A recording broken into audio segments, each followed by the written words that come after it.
Thank you all for coming. I do want to point out real quick, as far as the agenda, we have, I guess, an amendment to the agenda. We have added the introduction of the new MLG&W appointee, Kimberly Griswold. Did I pronounce that right? So that, we've added that to the agenda, so I just want to make sure that everyone is aware. Again, welcome. My name is Sonia Owens. I'm the manager over our water quality section. And we have our staff here. We have Shaquita Bradford, technical specialist, Veronica Smith, technical specialist, Angela Denovi, our water quality coordinator, and Warkila Tyson Winston, the supervisor over water quality. At this time, I will turn it over to Warkila.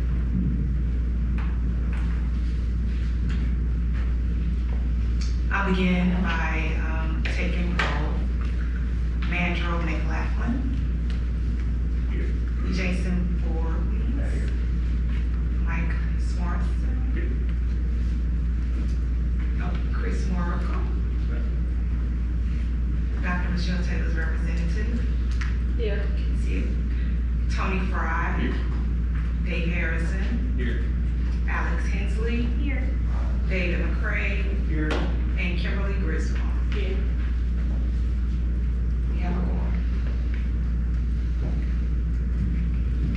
Okay, we have a quorum. We're going to go ahead and look at item number 3. Item number 3 is the approval of the August 22nd, 2024 minutes that was sent to all the members. If you need a minute to take a look at it, you can do that. Just cruise over it. We're going to look at it and see if there are any comments. If not, we'll need to have a motion to approve them, but I'll give us a couple minutes to look at it.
So Dave McRae has looked at these and said he would like to make a motion to approve them. Do I hear a second on that? Second. I have a second from Mr. Sorensen. All in favor, say aye. Aye. Any opposed?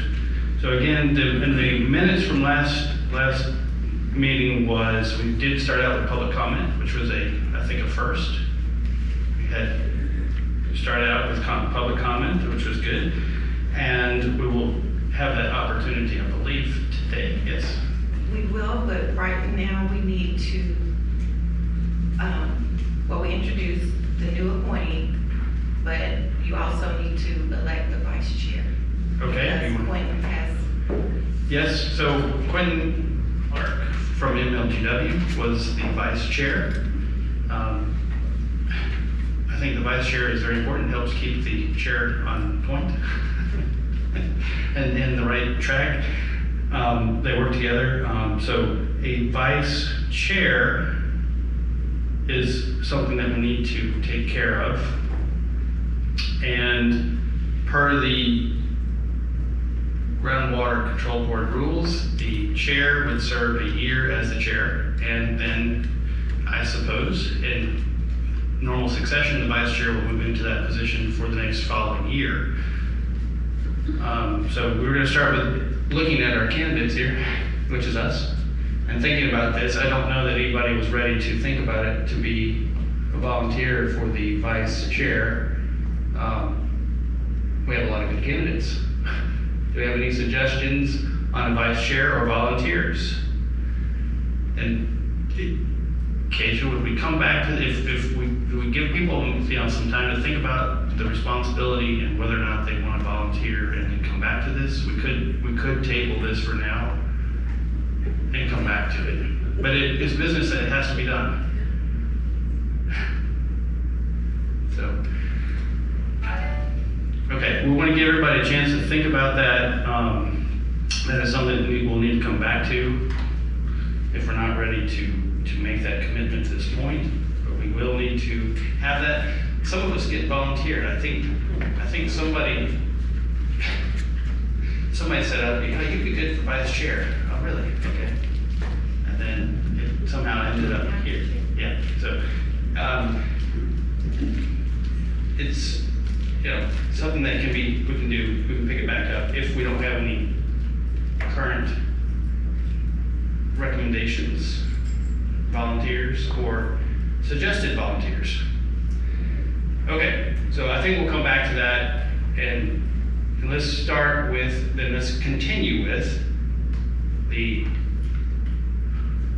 first of all, let's just see if there's a motion. Any kind of motion on number 5, groundwater board election of vice chair. Any suggested persons, people, or would you like to make a motion to come back to this item? Motion to table for now. So we have a motion. Do we have a second on that? Do you have a second? Okay. So at this point, we'll put it back on the table, and we'll come back to it into this meeting or after it seems good. Number 6 on our agenda is public comment. If you have not filled out a postcard that you wanted to comment, we should have a limit of 10 speakers, 2 minutes apiece. Please express your concerns, your interests related to groundwater over the next maximum 20 minutes. Okay, well, I have 2 cards. So the first is Paul Klein with Climate Reality Project. I'd like to use this one. Okay. All right. Good morning. Thank you for inviting the public. We appreciate it. I'm Paul Klein. I'm co-chair of the Climate Reality Project's Memphis chapter and vice chair of the Sierra Club's Chickasaw group. The Lakota phrase, Mini-Wichoni, or water is life, has become a new national protest anthem among environmentalists and water protectors around the country. When I think about the Memphis Sands Aquifer being the best drinking water in the whole nation, the importance of each one of your positions as water protectors on this board becomes very clear. Our aquifer faces new threats as XAI comes online, requiring 1 million gallons a day. And Elon Musk is already tweeting about doubling capacity by year end. In addition, the TVA is already planning to add more turbines to the Allen plant to build capacity to supply all the additional electricity needed by that and the other new crypto mining and data centers that are coming to Memphis, which will likely also be water cooled.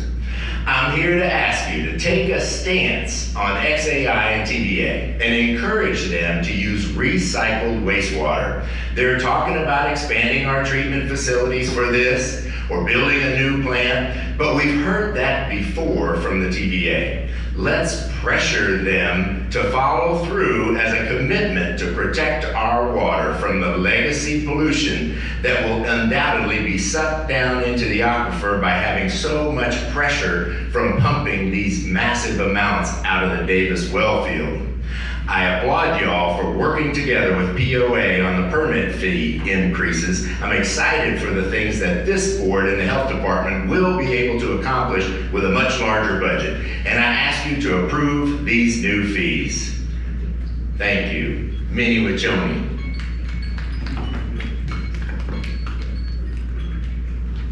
Next, we have Sarah Houston, Protect Our Aquifer.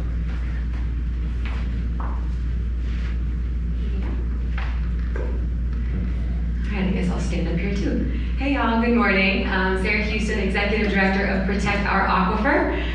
First, want to thank y'all all for the opportunity to work with the health department over this past month. We met 3 times. We had some really good working sessions to determine how we can make these fees not only support the program, but really support the ordinance and the original intention of this program and the Groundwater Board. So you're gonna see septic fees. Septic's gonna be the easiest comparison to TDEC because they actually have that program. Now the water well program, there's nothing else in the state like it. TDEC doesn't have well permits, no other county does, so this is something very, very special and unique to this county.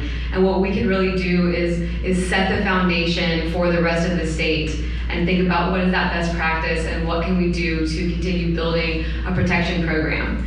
So we will ask you to approve the permit fees so that we can then continue through this process and actually enact them by next year. You know, Protect Our Aquifer's success is y'all's success and your success is ours. You know, we're here to make sure that we're able to build a program that really does work for the community and works for our water supply. So we want to see the health department succeed. We want to see the Groundwater Board succeed as well. There's going to be a proposed budget with this new increase, and so I wanted to kind of put some ideas out there about these first year or 2 of funding to build the program. You know, for years and years and years, there's a lot of paper documents. So there needs to be a digitization of all of these permits and records, and then building the database and this data scheme to actually be able to query this and use this information. So I'm hopeful that that's something that we can move quickly on and actually maybe find a consultant to get that data up and running. And then consider also a consultant to create standard operating procedures for water sampling. And then we need to look at staff salaries because some of them are extremely low. Thank you.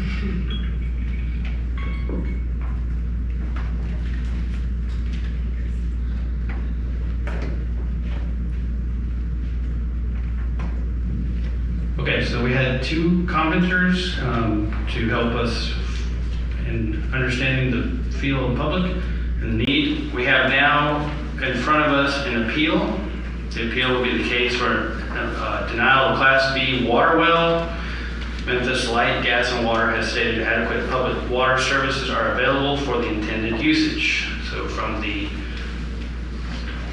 well rules, if MLGW can supply, then a well is not warranted unless there is an appeal. We would like to hear from Mr. looks like Drew Cowan. And if you could come up to the front, please, and explain your project and what the appeal is for.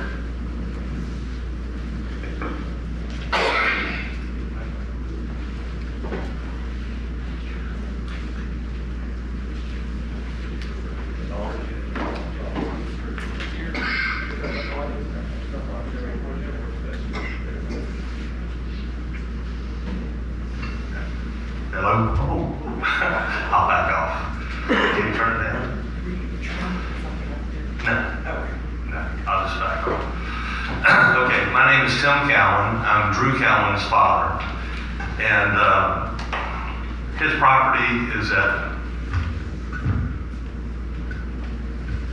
I'll back off. His property is on Kyreville, Arlington Road, north. He is in the process of building a home, and his setback is 2,126 feet off of Kyreville, Arlington.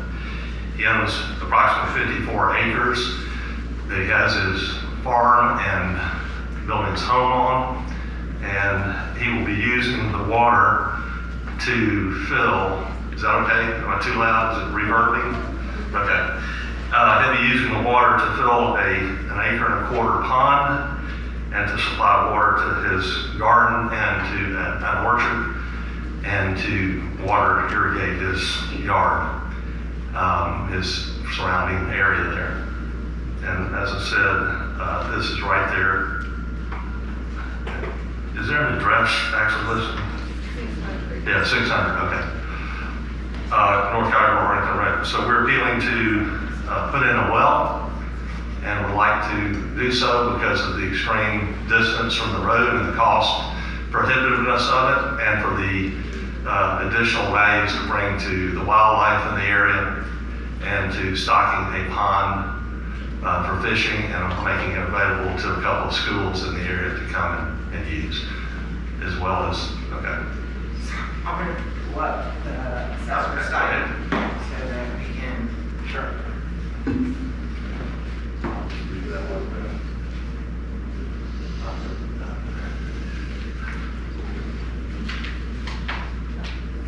Accidentally.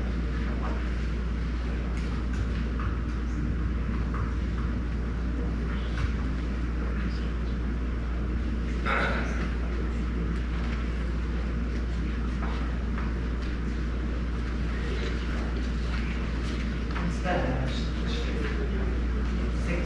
600.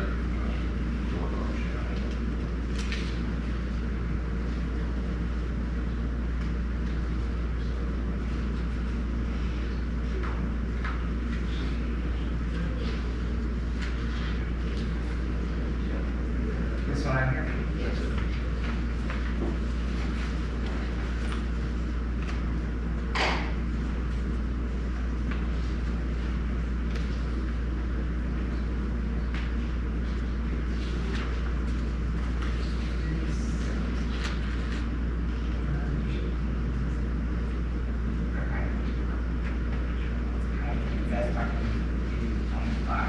Does that work? This one here. Yeah. That's the show. There is getting ready to show is located right here.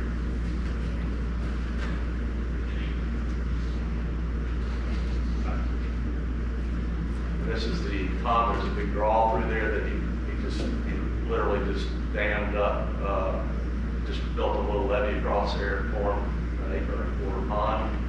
You can see to the north where the house is being built right now with foundation, just on the north side of the pond, where he wants the location of the well. And then beyond that, in that open area to the north, will be a garden, and over on the left side of the house will be an orchard of apples and cherry trees. That's the same.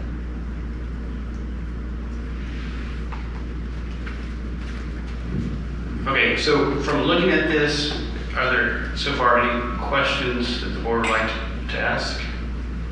If we can turn that mic off, it's a little hot.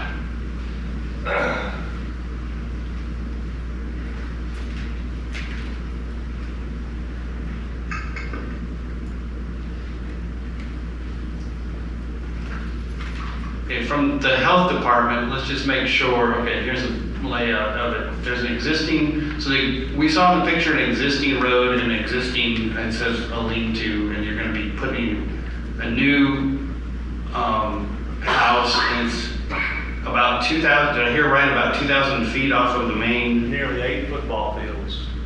off the main road? 2,126 feet.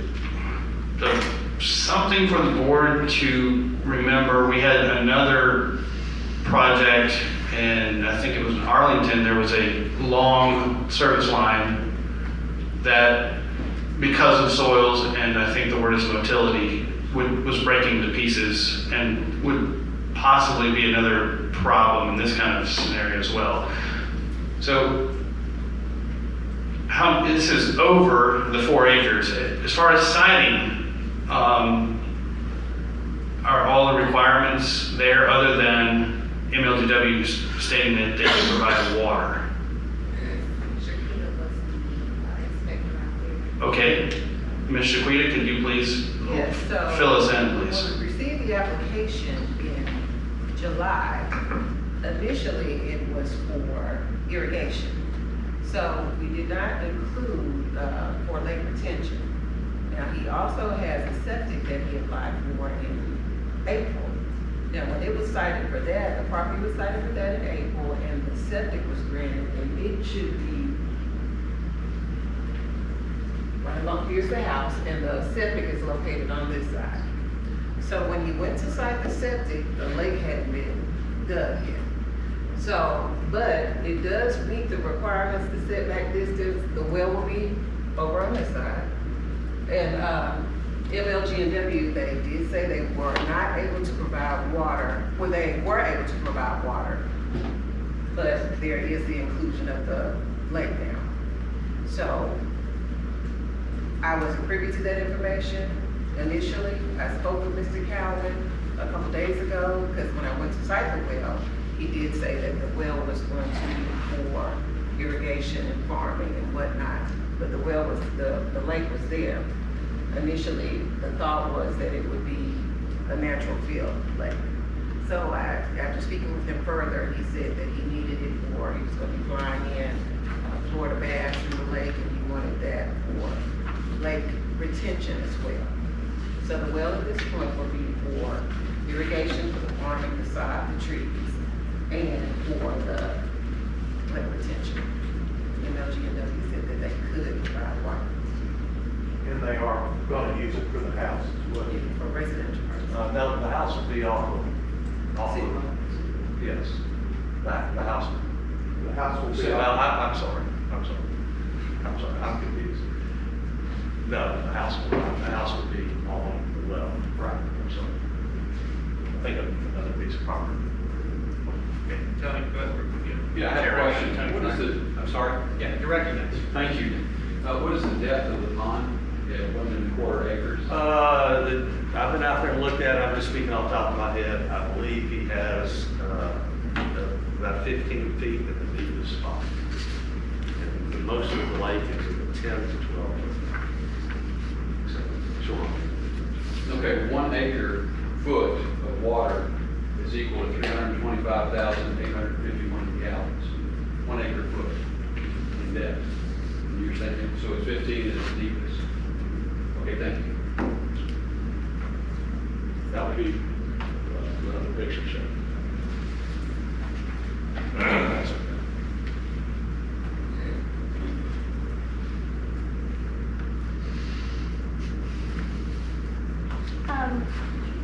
I'm wondering if you all have the capacity or if it's possible that the watershed could be used to fill the pond? There's not enough watershed, I mean, there's less than 5 acres that brings to that spot. You can see in that picture that there's a little bit of water in there, but it will never fill up unless we had a gully washer, and then it seeps and it all goes back in the, I guess, in the aquifer, and then you get another big rain and it'll start filling up again. But to maintain the level of the water, will have to be supplemented by.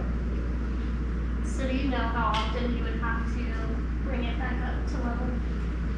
I couldn't tell you. That's a lot of water.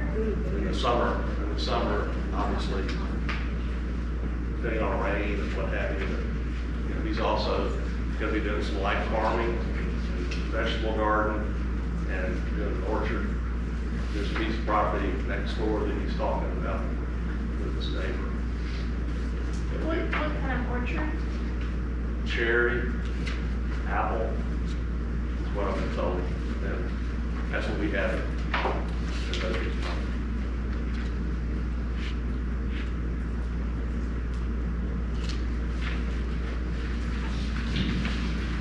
The statement of MLW that they can reach the property, they can supply water, is that it's probably to the actual street and the nearest corner of the property, I believe, I would reckon.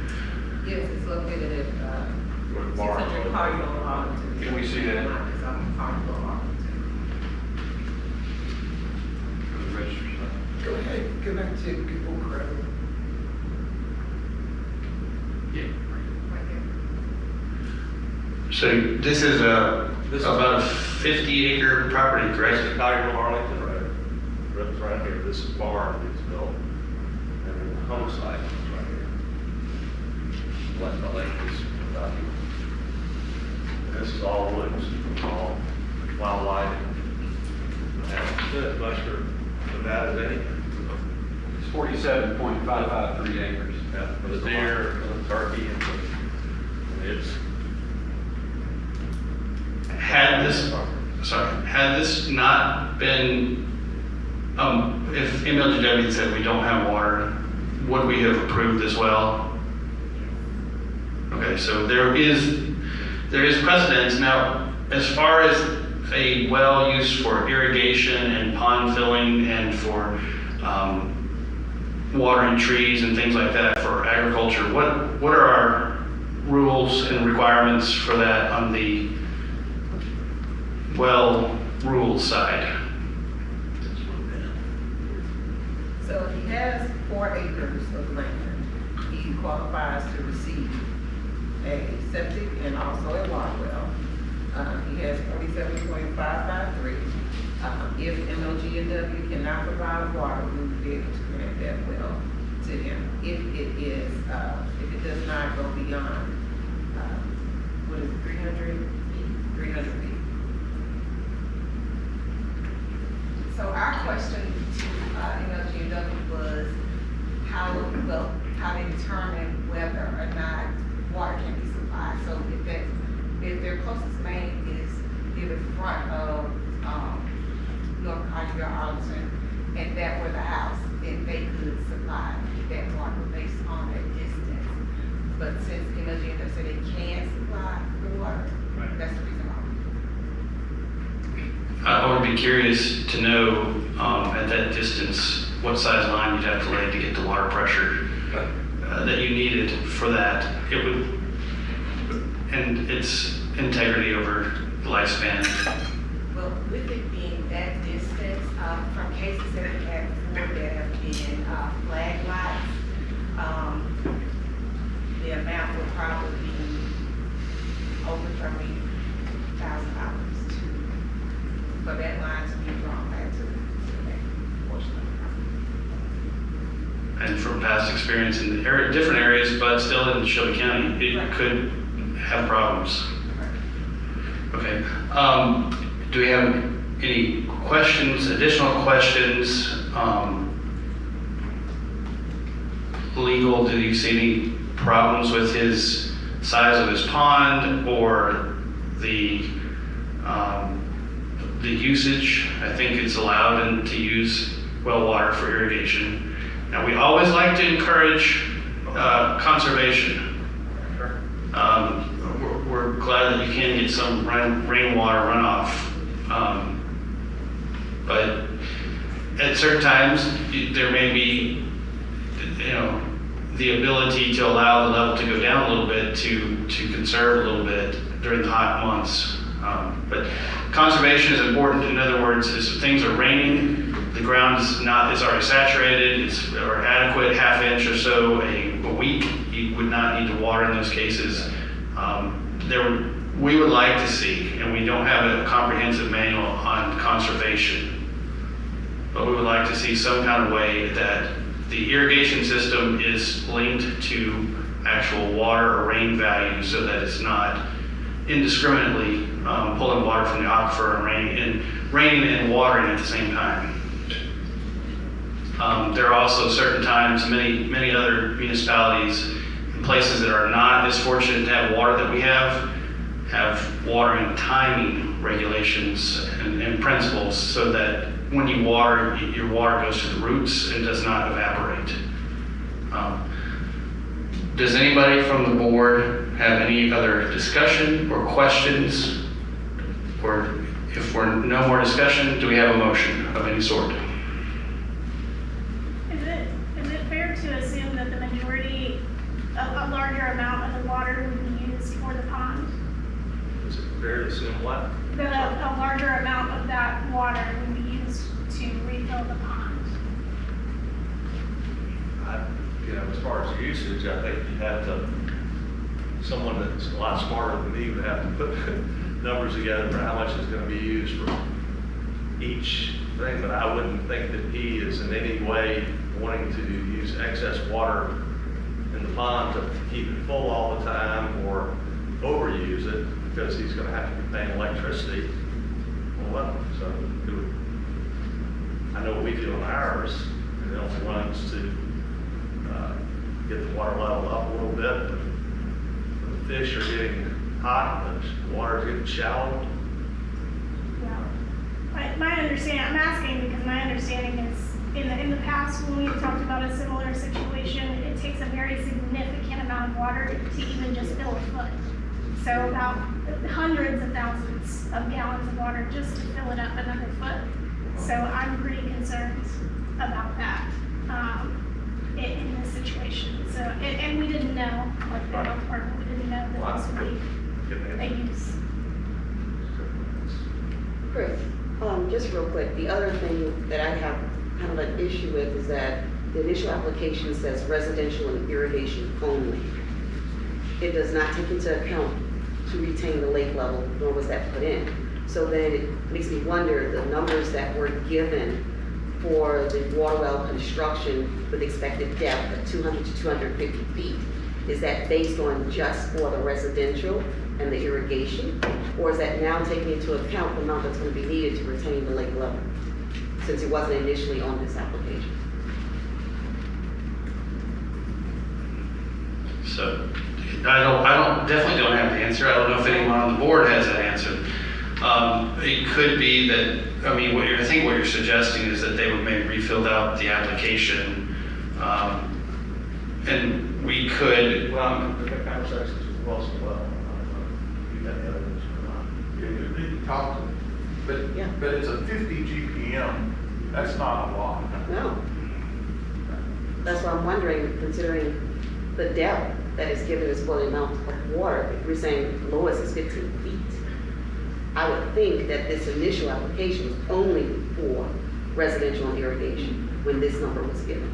And it did not take into account, that's what I'm saying, that lake level. And I am thinking we need to get another number here to make sure of what they're asking. So you're suggesting that you resubmit the application for the farming, the lake? It needs to reflect that before we can adequately vote on it to say how much water is going to be drawn out of this and the depth of the well.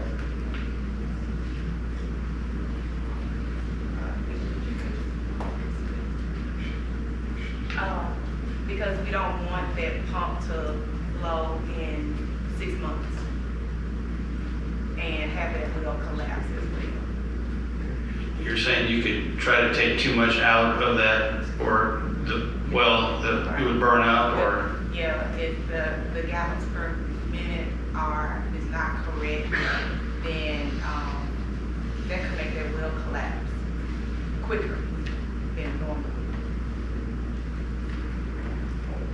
Has the well been, it has been drilled, obviously, we're discussing that now. I don't know how to respond.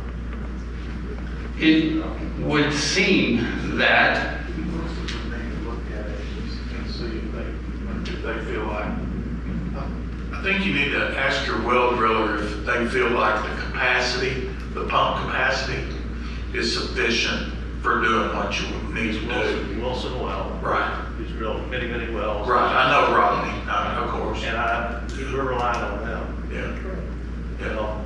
Right, but did he know that it was gonna have the lake, the house, and the orchard garden slash? I can't say 100%. Exactly, yeah, and we don't know either. He's always had the intention to have the pond. Right. On the hill, because he's up on a major hill. Right. He's probably at an elevation that's, you've been on site, haven't you? Yes, the house is actually quite unique. It cuts into the hill. I mean, it's it drops off 300 feet just out about 200 yards in front of the home. Yeah. So, but no, I'm just saying normal. That would be a simple call on your behalf. You just call them, ask them if they included that when they sized the pump. So, help me understand the difference if they did or they didn't. Okay. It looks like it's undersized. It looks as per gallons per minute. But we're not trying to rapidly fill up a pond, just, turn on the well to supplement the pond water from time to time. Why would that? How are you gonna fill it first time? Well, right now, this week, it'll probably fill up. But you know, you can't count on hurricane rains or whatever. So I would imagine that if he had the well in place right now, he wouldn't do anything. By Tuesday, he'd probably be totally full. Maybe, you know, depending on how much rain we get, depending on the 5 acres of runoff. But, all right. Can we go back to the picture of the I mean, he's not trying to do anything except have a. Right, I understand you're gonna use to maintain, you're gonna have a float switch and Fishing all that good permits, stuff. You know, he's tied in with St. George's and Rochester. He's probably already looked at permeability of the soil to make sure that it didn't And go Wilson leak. has done that work for him. in that application. But if you see what we're coming from, we've got an application where you originally applied for just the house and the irrigation. And the well driller used that information when he filled out the permit for the size of the well. And it's adequate for the residential. But then when you add the pond, we don't know that they got to use, or were they able to calculate that into their decision on the size of the well and the pond? So because he didn't check the box for the pond too. Just need to make sure. You don't want to get down the road and, and it burn up. Well, I don't think it was intentional. I think it was. No, I'm not saying it is. I mean, I know he's always had plans to have pond. I think what he's realized is he's got very little runoff. And he's not able to get the water into the pond. It's a simple fix. Just call them. Find out if they did. And then you would resubmit the application with the showing. Okay. Can I go out and call? Well, I don't know. A quick question. Be right back to you. These photos here, when were they taken? And the reason I ask. They're recent because that basement concrete was poured about 3 weeks ago. Okay. So The reason I very ask, recent. I'm looking at the capacity of Yes, sir. the water body. To top a bank, and we got 7 inches in 4 days here a couple weeks ago. That looks like it did quite a lot of water. 3 weeks ago, I think we're looking about 2 weeks ago for the large rain event, correct? Correct. It may not be captured in this photo. Yeah, there's clearly not enough runoff to build. Yes, sir. I was just curious to know top of bank, current water level. Top of the bank would be up where the dock, the top part of the dock is. That is approximately where he's got the line from. For curiosity or for the board's knowledge, do you know, it was mentioned, but the soils, how much water would be leaking out as you're putting in? Well, how is that, like how much water are you losing?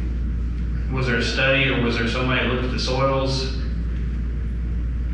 Not to my knowledge, but I know from experience of having, a couple of ponds in the past, that you have seepage and water returns to makes its way back through Mother Earth.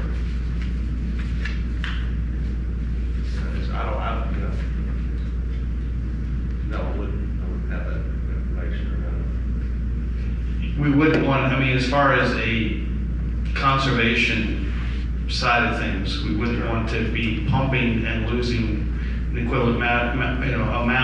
No, it will hold water. The soils are such, he determined that. He had somebody out there to do some initial exploratory digging. He did this Miniacs, and everything looked good. It would hold water. He doesn't have a problem. But where you have sandy soils and you never have a pond, you dig it and it never fills up. I've got a friend that's got that over in Middle Tennessee that's driving him crazy. He's put something called wallsite in there or some kind of material to help the seepage. He doesn't have that kind of way. He's got suitable soils that will hold it. Okay. Any other questions, Tony? Yes, I'm sorry. Just one last question. So the pond, as you say, there's a 300 foot drop off from there? From, You said earlier from the house? if you were to go to the north past the septic field, Yes, sir. back towards the barn and towards Cairo Arlington Road, he's on the very back piece of a long rectangular property. Yes, sir. A good 200 to 250 feet north of, it would actually be west, that's west towards the septic tank. The drop off is over 200 feet. I mean, it's like you're up on a hill and, Why wouldn't you put your pond at the bottom of the hill and there you go, at the top of the hill? well, there's May Creek. We'd be interfering with May Creek and we can't do that. Absolutely couldn't do that. I think that's getting into a whole nother domain, because that would be something probably regulated by TDEC and what can be done in creeks, navigable creeks and streams. Do we happen to know if the creek that you're speaking of is a blue line? That you need USGS website to see that. Yeah, I was just curious if you knew. And it's north of the property, but it's, I mean, north of the hill Yes, sir. considerably, but, I was just curious because one can apply for an ARAF, Water Resource Authorization Permit through TDEC. sure, I guess. You're speaking Greek to me, so. Yes, sir. I'm just a, I'm a stormwater construction guy. yeah, I'm I'm trying to learn things as well. yeah. Okay, do we have any other questions, comments, any motions on this application? We have identified that the application did not include filling pond, and that could be vital information for the well driller in sizing and requesting the size of the pond. Yes, Marquilla, go ahead. We do have one other factor. Normally, when we have a lake, we are able to use programs to measure that lake to make sure that it is over an acre through Waters of the State. So that's something that we also would like to have done. Since that's new, it's not depicted on any GIS or program yet. Marquilla, is that part of the application process that y'all would go through? Normally, it is, but with this, it was, when it was submitted to us, the septic tank did not have a lake on there, period. So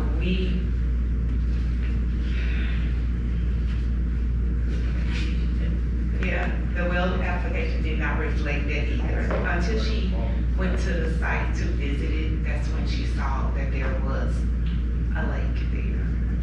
So we like to verify through Waters of the State that that is indeed an acre. So not that it's, I don't think it's we like to make sure that that's the. Yeah. With that, I think I would motion to defer this so the applicant can resubmit the application with the full information that we need. And so y'all can go through your process. What was the first part of that, Alex? Sorry. To defer this until the December meeting so they can resubmit the application with the appropriate information. Yeah, and I wouldn't want to put the well driller in a position either. I mean, I think, I want them to. So, yeah, That was a motion. That was a motion? I have a motion to defer this So till they can resubmit did. the application. He did, Wilson Wells, this is Jordan, Wilson Wells. You can tell something like that. Yeah, I think the health department Yeah, still needs that's to. Jordan, Wilson Wells. They took it into the county. I'm gonna try to put you some mic, but I don't see where it's here. Chris, Yes, legal. Yeah, we would need to have it reflected in paperwork. surely. Okay, Mr. Jordan, is it, or Mr. Wilson Well? Can you please just speak to your name and how you relate to this? Excuse me, it would be appropriate to say. My name is Jordan Wilson Well. Here. Okay, Legal is telling us that you would need to be present in the meeting, so thank you. Come to DU, save me another truck. We appreciate it. Sorry, we would like to hear from you in person at this time. Thank you. Hey, I'm sorry for bothering you, but, all right. Okay. Well, he told me that he did, and so, I mean, that's the question that Mr. McCurry was asking, that he was concerned about, because we were getting ready to approve my well. Alex, can you say your motion again, please? Yeah, I made a motion to defer this so you all can resubmit the application, and legal is telling us that we need to have the accurate information on paper in order to move forward. Okay, so we have a motion to defer this till the next meeting, till we have a When amended application. Can I ask when that might be? It would be December. He's trying to get this, Yes, it would be December. trying to get the fish in October. That won't be possible until we can get this done, which is in December, I think is our next meeting scheduled on the record.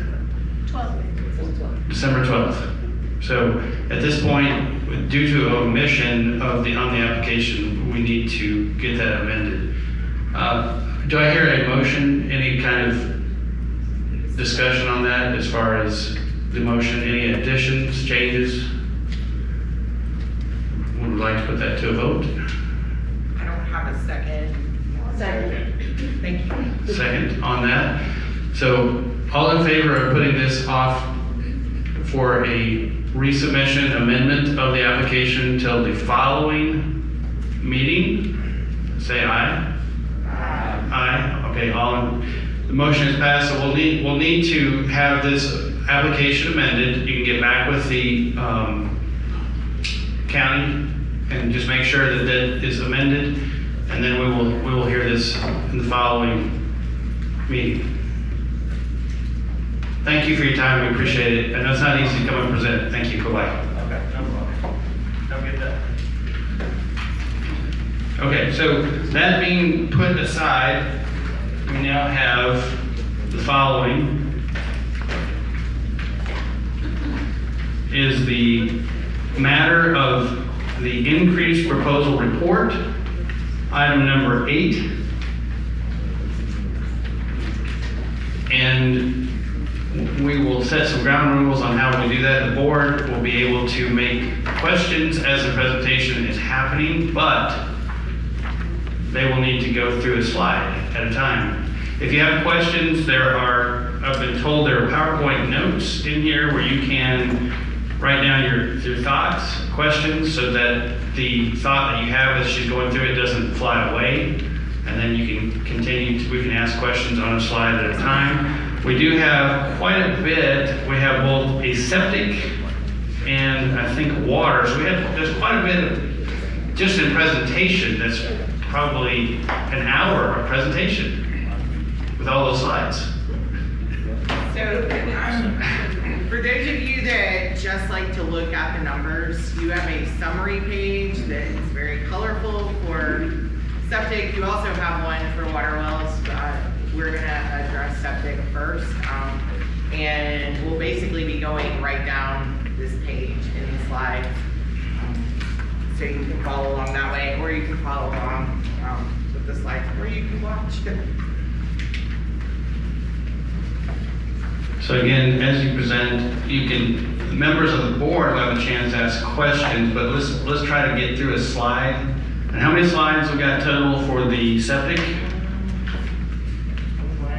21 slides, quite a few. So yes, and I'm sure there'll be plenty of discussion points on that.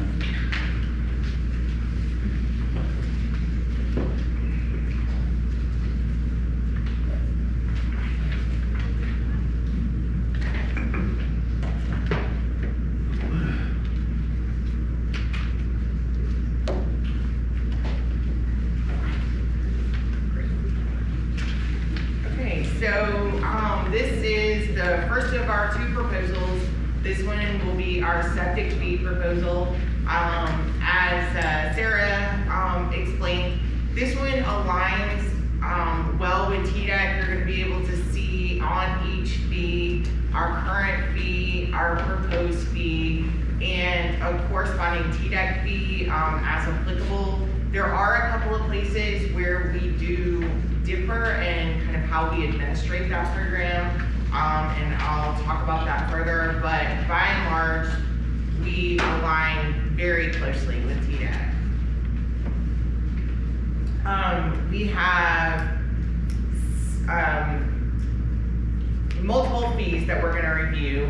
We've got application permit fees, inspection fees, plan review fees, subdivision evaluation fees, installer permit fees, pumper truck permit fees, and a bedroom disclosure document fees that we'll look at. And then we'll finish up with some revenue projections. These are internal estimates that were based on our internal tracking of septic applications in 2023. So starting off, this is our application permit fees, and these would be the fees that would be owed for submitting an application to our office. We have conventional, which covers our chamber, our large diameter gravelless pipe, gravel, and so currently, if that's what you want, which is like far and away the most applications that we get, our current fee is $175. We are proposing to take that fee to $350. TDEC's fee is $400. This is one of the places where we do differ a little bit from TDEC. In some counties that TDEC works in, their staff will go out and do the soil evaluation for the property, and they will also go out and lay out the system and basically put together an entire packet that then the homeowner is provided, and they can shop that around to different installers to see where they can get the best deal. In our office, we do not do the soil evaluation, so property owners have to contact Craig Crespin, and so that's a fee for his service. And then also the installers, once they are at the place to contact an installer, the installer will go out and actually lay out the system. So we've offset the fee just a little bit because we do a little bit less service than TDEC. But we do need to raise our fee, and I'll talk about some of our duties that correspond with that fee in the next slide. For large systems, so these would be systems that are over 1,000 gallons per day or greater than 5 bedrooms in a house. The current fee is $100. We're keeping that fee. We're keeping that fee basically because it meets the TDEC fee right now. So we're not proposing to change that. Alternative systems. So these would be your LPP, low pressure pipe systems. Mound systems are the two typical alternative systems. These are generally, and then also drip. These are generally because either they're larger commercial properties, or they're larger residences, or there's something about the property that does not make it conducive to put conventional or chamber in. And so these are more complex systems. They do require high intensity soil evaluation, and we're proposing to raise our fee from $300 to $500, and that would meet TDEC's current fee of $500. For those systems, if they are greater than 1,000 gallons per day, we're proposing keeping our fee at $150, which meets TDEC's fee. Experimental design. We have added this as a proposal for a fee. In practice and in reality, we have not, to our knowledge, ever had an experimental design come into our office. We came close on one particular case. That case was resolved in a different manner. But because this is listed in the TDEC regs, and because it is a possibility that if a site had so many complexities or issues about it that it could not have a conventional system, it could not have an alternative system, and it might qualify for an experimental design, that we go ahead and at least have that fee in our regs so that it's there. Our duties and responsibilities for all of these, so just like with water wells, they submit an application. We're going to review that application to ensure that it's got the appropriate high intensity soil map. It's not outside of the FEMA flood zone. We will check the parcel size. So if they're only looking for septic, they still must have 2 acres. And ensure that the design that's submitted to us, the layout from the installer, is the appropriate capacity for the soils and the size of the system or the need of the system.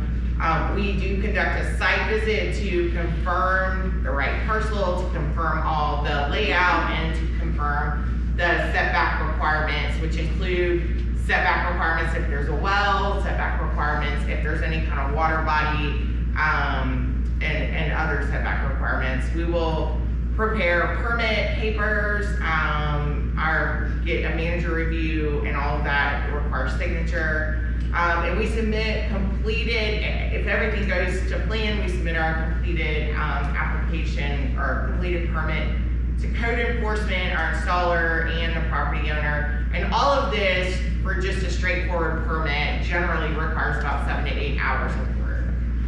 So, are there any questions this far? Yeah. Do Shelby County residents also have to submit a permit to TDEC? No. So in Shelby County, since we are a contract county for TDEC, we run our own program. So when they call TDEC, and that often happens, they'll call TDEC either to start a septic or to get septic information. TDEC automatically refers them to us. Do we share the information with TDEC? At this time, we do not. We can if they request, but we do not have a formal sharing agreement or ongoing sharing agreement.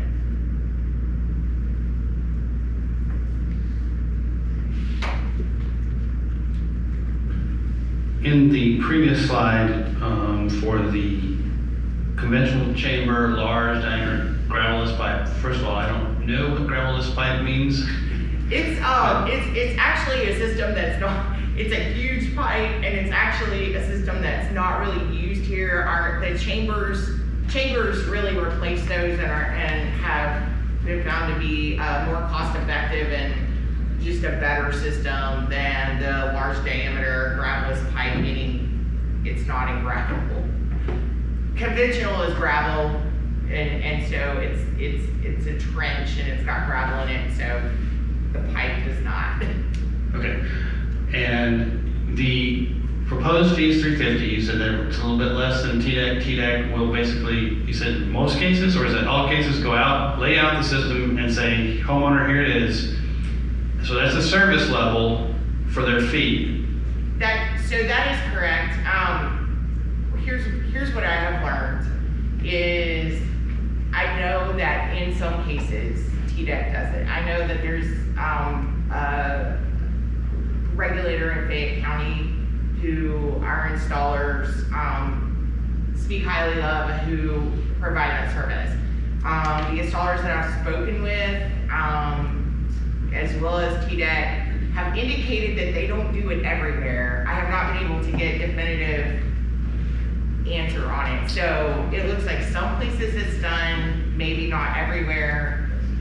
That's the best that I know. So it's SOP and who has knowledge, and maybe they just do it because they can. Okay, and then the soil test, how much is the soil test and permeability test? So it's a high intensity soil test, soil evaluation, and my understanding is those are running anywhere for just a typical home $500 to $800. And that's something that TDEC does for their permits, correct? In at least some cases, in at least Fayette County, that I know of. Beyond that, I've gotten very vague answers on whether or not this is consistent or not, and some installers have even told me there are some state counties that they don't do it. So in Fayette County, they do it. Okay, so the comparison is with Fayette County from word of mouth. Word of mouth, that's right, yeah. Okay. All right, so yeah, I think we get any other questions on the slide or the next one after it? Can we continue, please? And you can, I don't know if turn on the mic will help a little bit for you. Hello, there we go. Okay.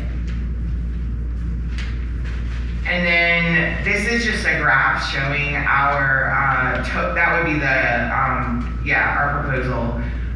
So 175 to 350, and then we're maintaining the large systems at 100 and 150 each. And then our alternative application, we're requesting to meet TDEC, and experimental also requested to meet TDEC. All right, we're gonna move on to inspection fees. So currently, in our regulation, currently, we only have one inspection fee, and it is to inspect an existing system. And the issue with that is that one, our department doesn't actually go out on request and inspect existing systems. If someone were to call in and say, I've got a problem with my system, or can you help me do that?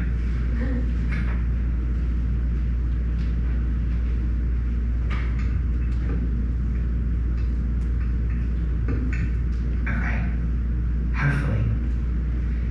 If someone were to call in and say they had a problem with their system, or someone had an unknown system, they think it's there but they don't know where it is or anything like that, we actually refer them to an installer. And the reason why we do that is the installers have got better equipment and they've got a higher level of in-field expertise at troubleshooting systems, finding systems, identifying the type of system that's in there. And so generally in those circumstances, we refer them to an installer and we will get a report back.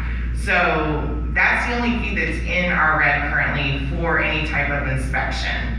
In late 2022, we started implementing doing the final inspections. Previously, finals were done by code enforcement, and we did have some problems with that setup. If we ask for an as-built drawing or final paperwork, it was just very limited information that was coming back from code enforcement.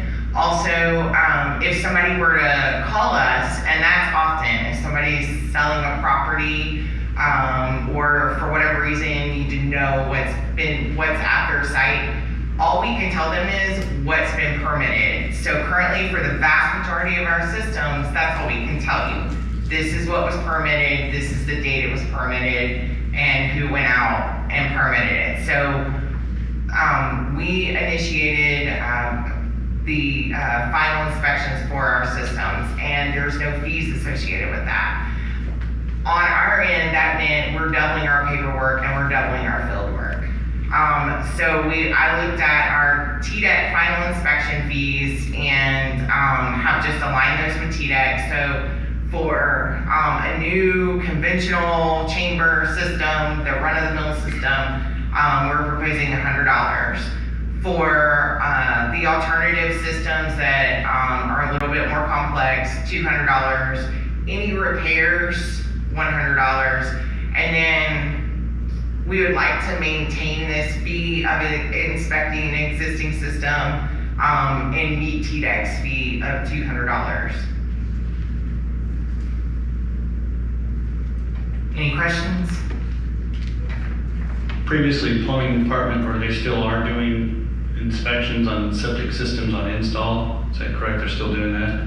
Would there need to be an ordinance change? If you're saying the record, they weren't getting records. Are you guys now actually doing inspections?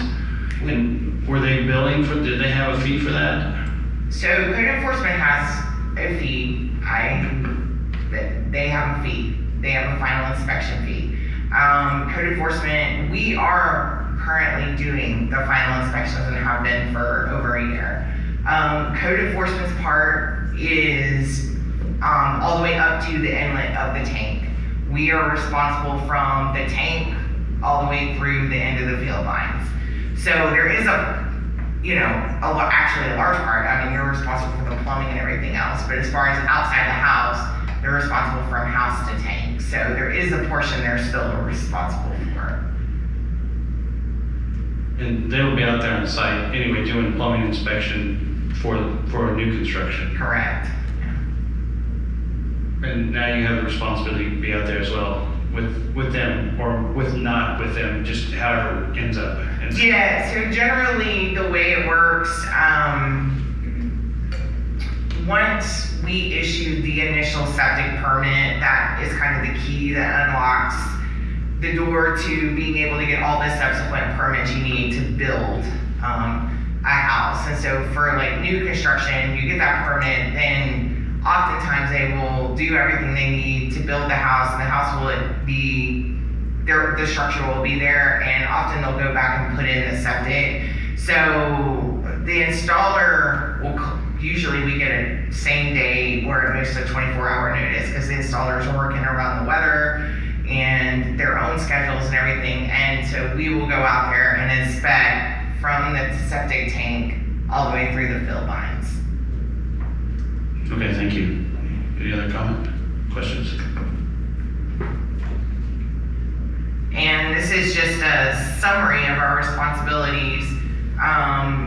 We will take a copy of the permit out there. We will confirm that the permit requirements are met for field lines and tank size.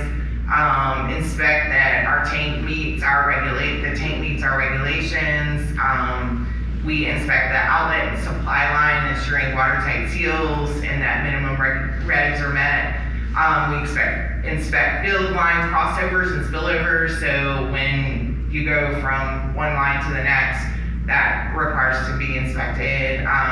We also inspect curtain drains and interceptor drains, so these are drains that are going to go around the field. Usually it's capturing runoff if it's on a slope, or if it's in an area that's getting a lot of rainwater or surface water, then those drains will be required around the systems, and that is determined by soil type and is in the notes on the soil evaluation that we receive. So we inspect those to ensure that they meet regs, and we spend, including drive time, inspection, and document preparation, about 5 hours. Just for clarification, so Shelby County Code plumbing comes out and does the inspection, and then you come back and do another one? So code is doing everything inside the house, right. All the plumbing, they're doing from the house to the tank. We are separately doing the septic system. And so yes, it is 2 separate inspections. Okay.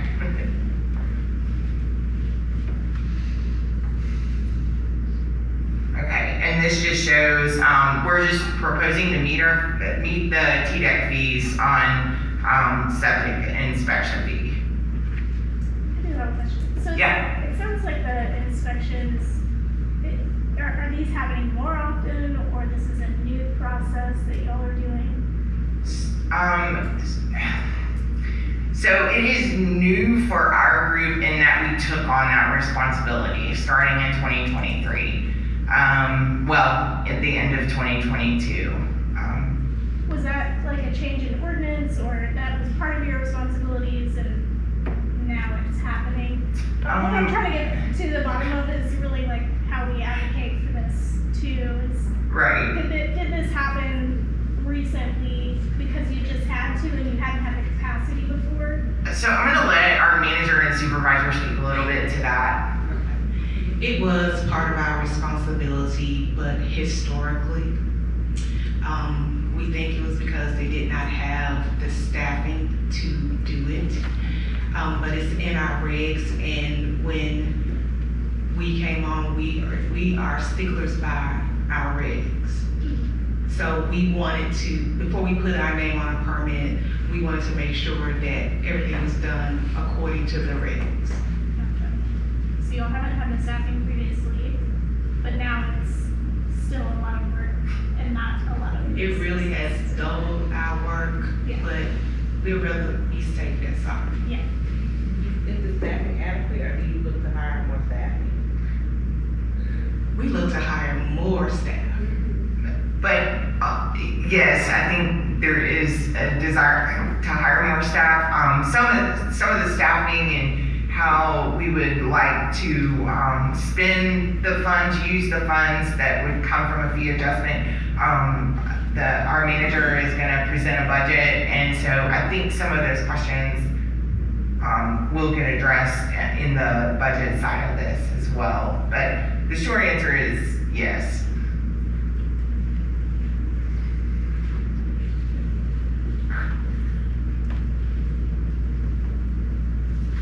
Okay, plans review.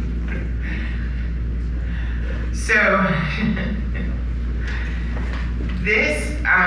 so plans review. So septic plans are submitted. These are engineered designs that are submitted to our office from an engineering firm or a construction, well, generally engineering or a contractor. There is a current fee that is listed in our regs of $175.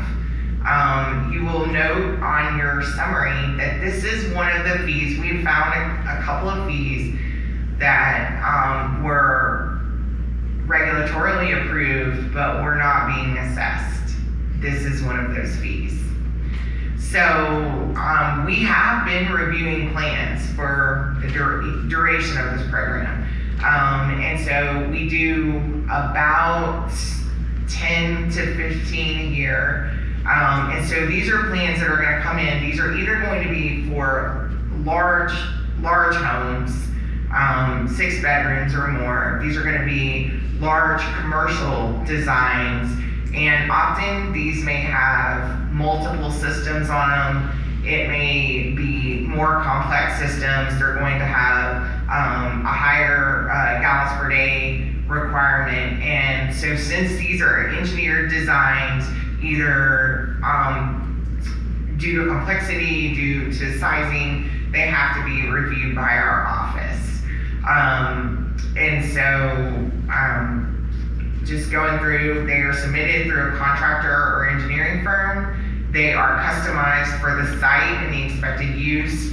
They're reviewed to ensure appropriate system sizing, appropriate tank sizing. These often require pump tanks and pumps, and so we will ensure that all of that meets appropriate design.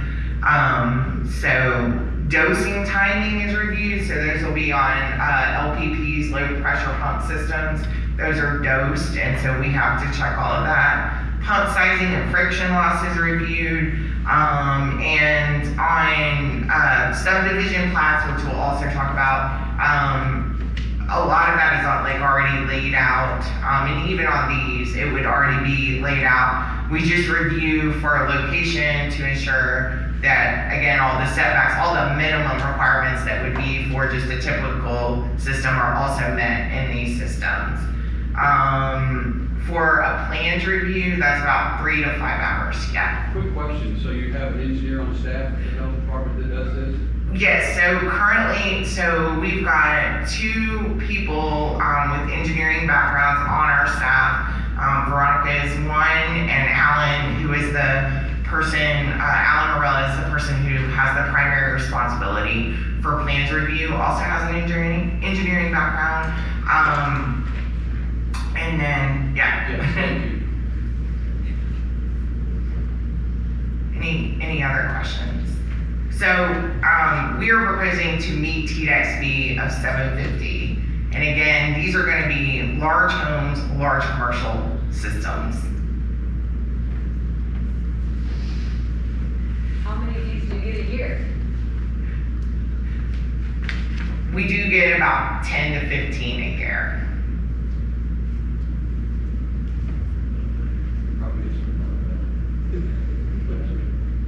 And so this is just showing that we're proposing to meet the TDEC fee. Okay.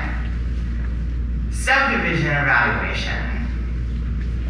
This was a place, another activity within our program where we differed somewhat from TDEC on how we implemented the fee side of it. We were doing the same activities, but how we implemented the fee side was a little bit different. In short, we are proposing to align with TDEC on this. So a subdivision evaluation, just, I'm gonna actually flip over to the next slide and then come back. So we will go out, we will get a plat in for a new subdivision, and these subdivisions can be as small as 2 acre or 2 lots. We will visit the site and ensure that these parcels match the proposed plat. We will check areas. They will already have gone through the soil evaluation process, and the soils will be on the subdivision plats. And so we will go and check and make sure that all of those areas meet, again, minimum setback requirements. We will ensure proposed septic areas based on the soils can support the septic system. They don't cross any parcel lines. We don't want that. And once we do our complete evaluation, both on site and in reviewing this plat, we have to prepare notes for the plat. And so these notes are going to say things like what size house each lot can support based on the size system that can go on the lot. If there's any specific restrictions, those are included on the plat. So it's very specific notes that have to be prepared and will go on that plat, that will go on to the register of deeds and will live in perpetuity on that plat. We will calculate the size of systems allowed for each parcel based on the soil information from the soil scientist. And once we go through the complete review on site and looking over everything, the plat will be signed by a manager or administrator. And all total, this can take anywhere from 20 hours to more than 60 hours. And in practicality, it takes a long period of time. There's a lot of conversations back and forth with surveying firms, contractors. Often they will decide once they get the soils that they don't like something about the plat and they'll change it. So it's a lot of phone time, review time, office time. So that's kind of the background on how we do a subdivision evaluation. Now, I also wanted to point out that we work hand in hand with the Office of Planning and Development for those plats. So we go back and forth with them as well until their plat is approved. So if there's something wrong, there could be additional time on that. correct. That sounds like a lot of work for $150. I know we want to match TDEC. I get that, but yeah. So yeah, let me walk through the fees and then let's open it up for questions. So currently, our fee is structured so that it's for the evaluation side, $40 per lot. And it doesn't matter, it could be a 2-lot subdivision, it could be a 32-lot subdivision.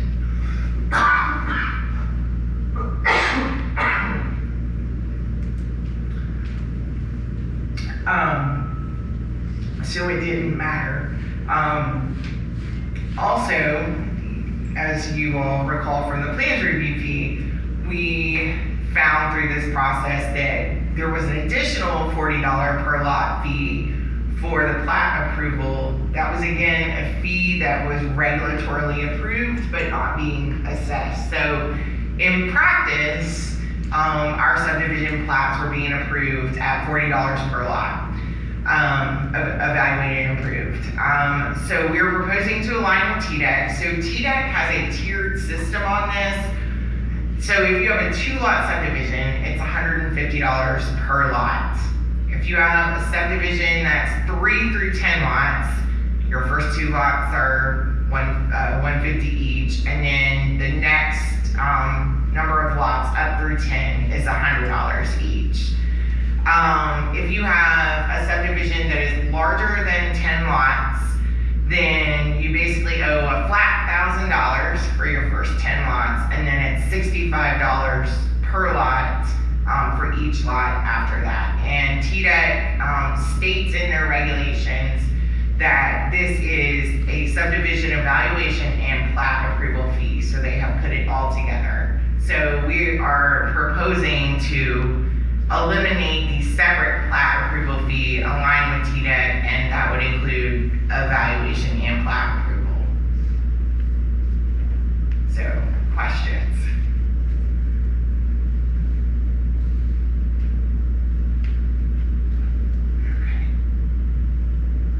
Okay, we discussed our duties, and this just shows what we're planning to do and align, the yellow align with TDEC. Okay, installer license fees. Again, this is a little bit different from TDEC.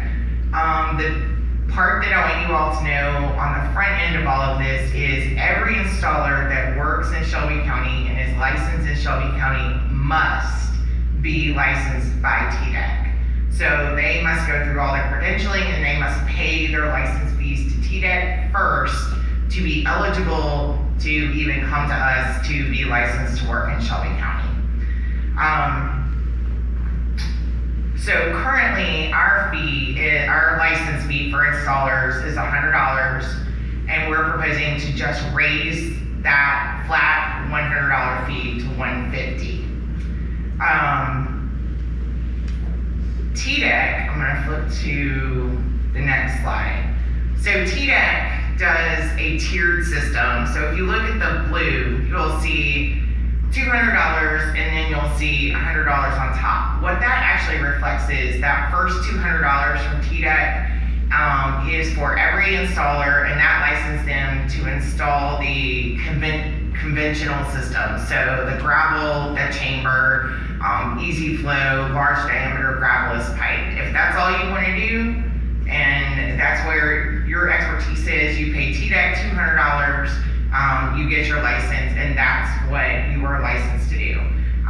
For installers who have greater level of expertise, they want to get into bigger and more complex jobs, there are additional licenses that they can get. So they can get a license to do mounds, they can get a license to do LPPs, they can get a license to do drip, and I'm forgetting, lagoons. They can also get a license to do lagoons.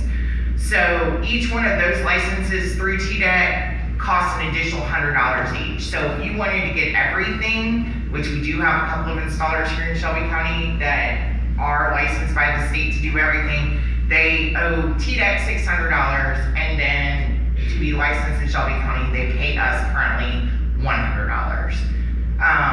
So because of, we're not looking to make money off the installers, this doesn't require a lot of overhead. The most overhead it really costs us is when they initially come to us, they do take a test on our regulations, but by and large, you know, this is just a process to identify who are licensed installers in Shelby County, and so we're only proposing to raise this to $150, and we're not looking to do a tiered system. Is there any questions on this? What does the blue, again, the blue on the right, the TDEC current fee, and then the additional, that's for alternative systems only? So,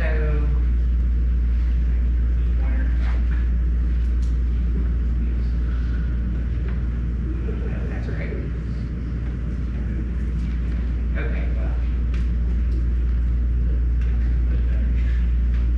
This blue right here is just for the conventional systems. So it's for the 4 gravel, chamber, easy flow, large diameter gravelless pipe.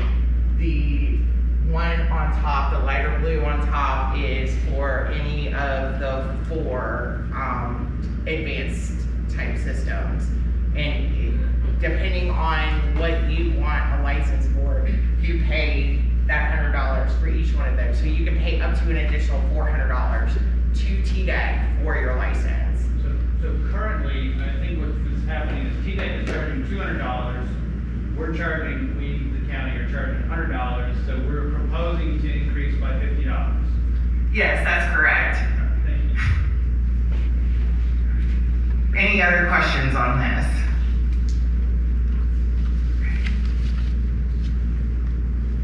Okay, pumper license fees. This is also a place where we differ somewhat from TDEC. First of all, a pumper, that's where they go and you see these like big round trucks, they go and they stick a pipe down into a septic tank and they pump out all the septage from that tank. This is a service that we recommend is done every 3 to 5 years, just to maintain your tank. And so these do require regulation for a lot of reasons. One being that the tank is not the final destination of that septage. It is going to a wastewater treatment plant, and so we are providing the regulatory oversight and accounting on that. And so our duties on septic pumper trucks, so they are sent a notification that they need to basically fill out an application. An application is basically updating any information and pay their annual fees, and that's in Shelby County, that is a per truck fee, and that is really treated more like an inspection fee. So we go out and we inspect, they bring their trucks to us, we inspect their trucks and hoses for any leaks or maintenance issues. We don't want anything leaking out.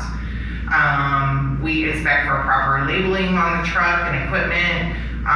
We review their discharge logs to ensure that this is being done regularly and that there's no questions about where they're discharging and when.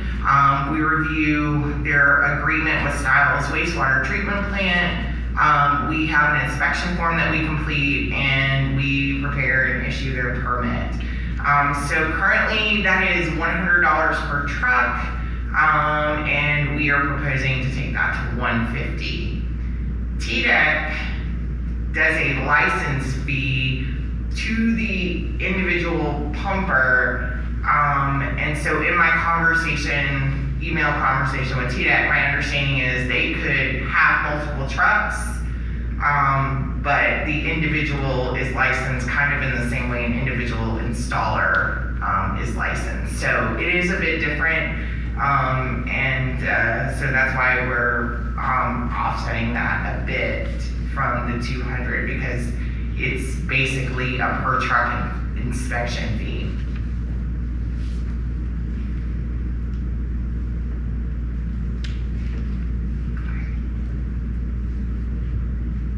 So that's just showing our fee proposal here. We're currently at 100. We're proposing to go to 150 per truck.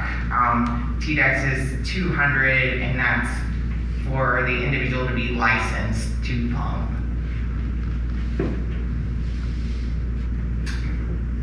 Our last one is a septic bedroom disclosure letter fee. This is a document fee, basically.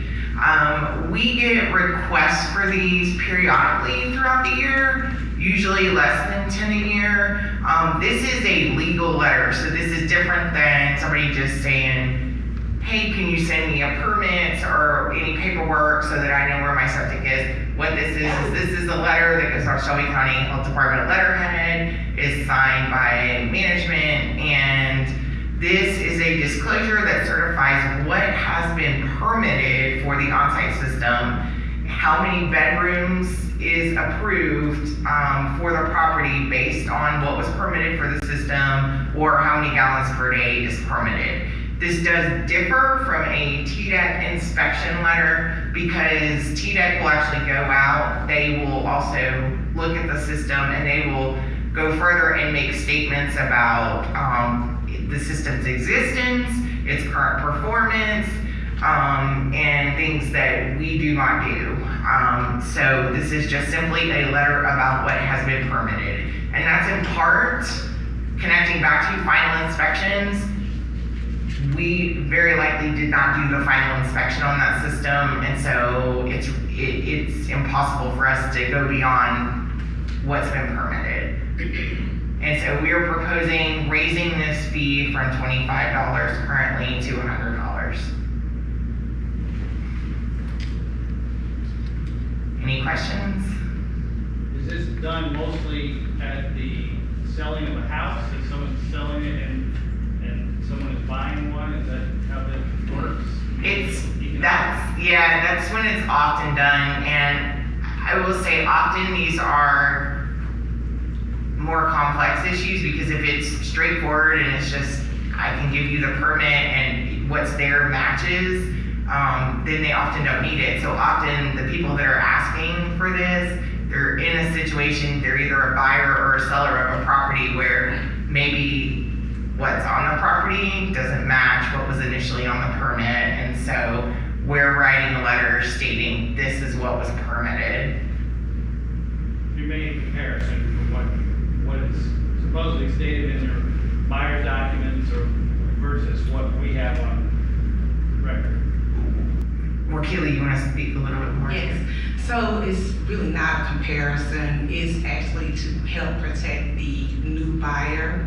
We have had situations where people have done things not permitted, building a house over their existing septic tank, and they want to know where, that the new person wants to know where the septic tank is, and we find out, hey, it's over your front door. So it protects them as well, but we found things that we just can't make up. That's our saying around our office. We can't make this up. So it helps protect them in the long run. Quick question, refresh my memory, when was the last time our fee schedule was adjusted? I'm sorry? 36 years ago, 1988. So to that point, and something that we haven't discussed is, we really use TDEC as the ceiling on these fee proposals. TDEC could adjust their fees at any time. I couldn't really get a straight answer from TDEC on when they last adjusted their fees. They do have written in their regs that they will do a fee review every 5 years. That of course doesn't mean that they will adjust them, but so this could all get approved today and TDEC could double their fees. I mean, I'm not saying they're going to, but they could tomorrow. So to that point, this board really we need to get implemented in our regs and through the board an ongoing review process so we don't find ourselves in this situation going forward.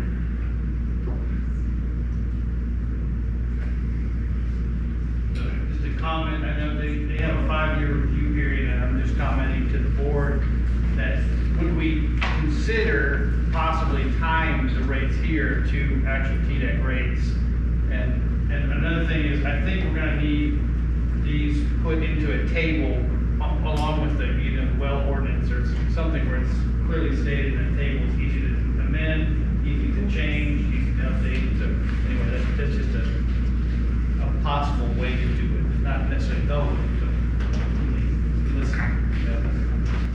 Okay, so that's the conclusion of our proposed fees, and I'm gonna now show kind of what it would look like with some actual numbers.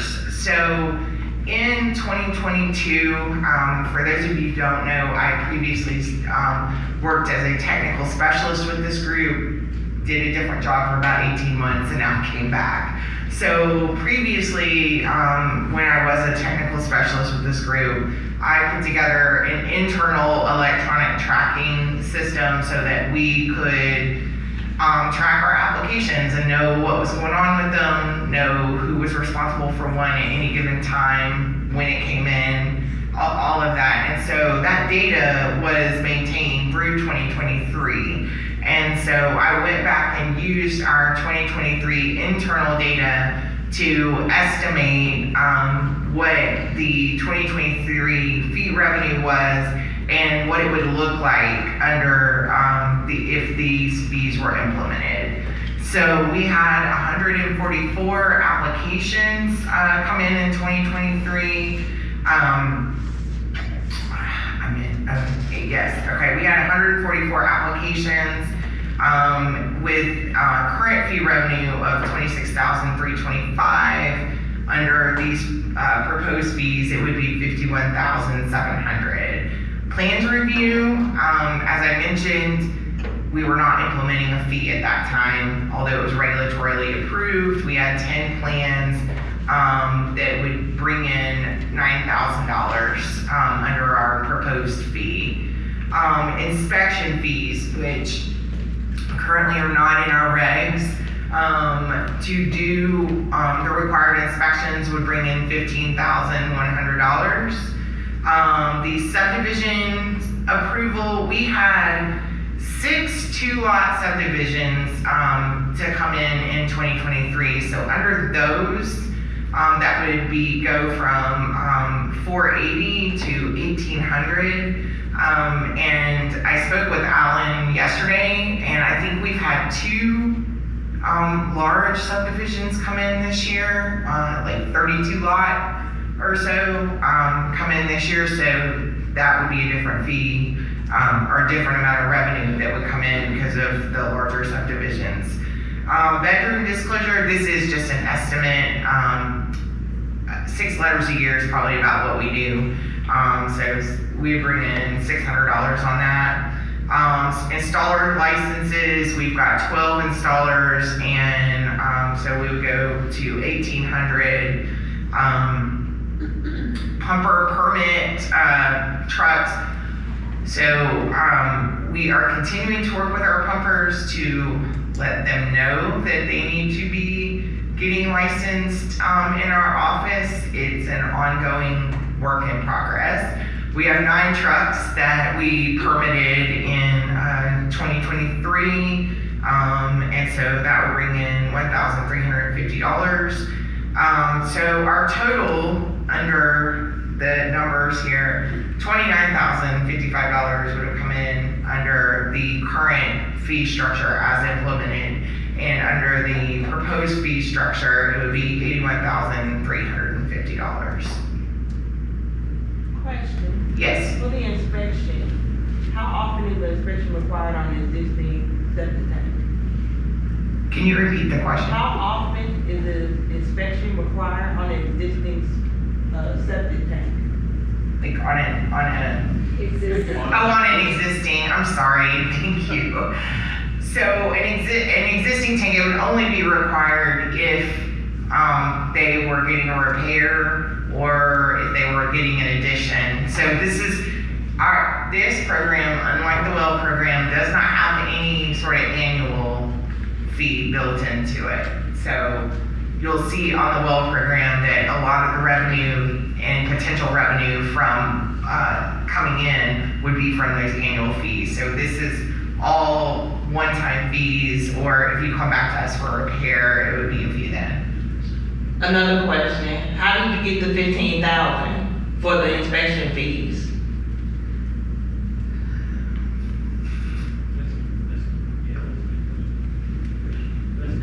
I think this current new inspection, new construction.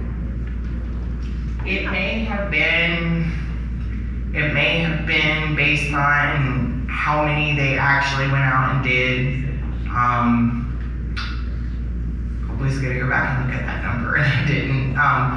So for TDEC, this is a piece that I have learned. So when you apply for a system at TDEC, you pay all your fees up front. That was something that I wanted to get clarified. So you're gonna pay your application fee. If you've got a plan to review, that's owed. you're gonna pay your inspection fee. All the fees owed for that system are paid to TDEC up front. You cannot get your permit until everything's paid, and they don't take partial payment. So it's a one-time payment up front for everything that's required for that system that TDEC will need to do. Do we do it the same way? So currently, since we don't have inspection fees, I mean, but otherwise, and we haven't implemented the plans review fee, the short answer is yes, but it's kind of yes out of practicality. And what would that look like? Like, what would be the cost? If you have all your fees up front? What would be our cost on our side? No, what would be the homeowner, what would they be paying? So it would depend on the system, but if you, I didn't put a slide in here like that, but if you have, say you've got a large conventional system, you're gonna pay,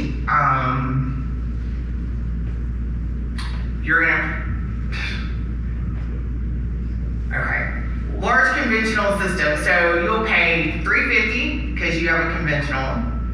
It's large, you're gonna pay an additional $100, so that's $400. Oh, $450, sorry, $450. You will pay your inspection fee, which would be $100, so $550. You will pay, that would likely be a plans review because it's a large system. It would require a plans review. That would be the $750. And that should be everything. Yeah. Now, if you want to talk about our typical homeowner that's submitting an application, these are like, we had 144, probably 125 of them or 120 of them are typical. It's a conventional system, it's a 4-bedroom house, so that's a $350, and they would have a $100 inspection fee. So $450, and that would be the vast majority. The work you live in, you agree? Yeah.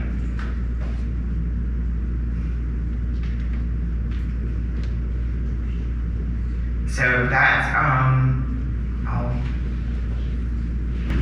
all of these numbers will eventually go up to the Shelby County Commission for approval after here, right? Casey, do you want to speak to that? Okay. Yes. I don't want to be obtuse, and I'm not trying to be, but that, that's more verification as to where that 15, where that, on that last side of that 9,000. I mean, go back to the 9,000.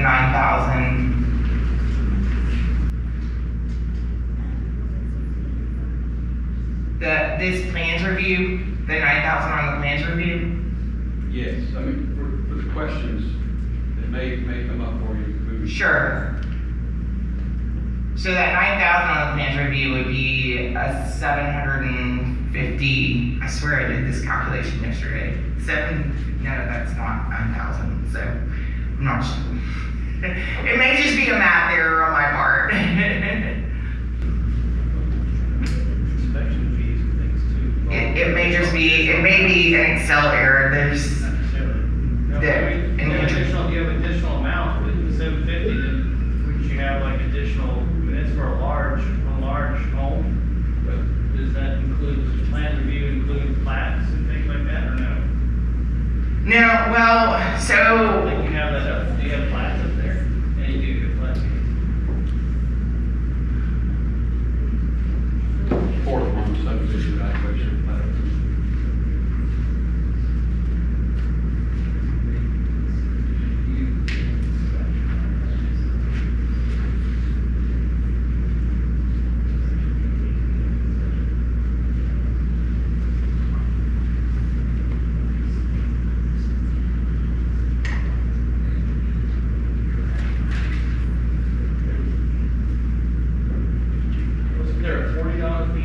assessing that was allowed?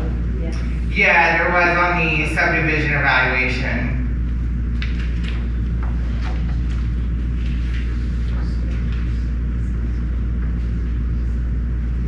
And to be clear, Shelby County Health Department is currently doing all of this that we went through. We are currently doing all of this that we went through, yes.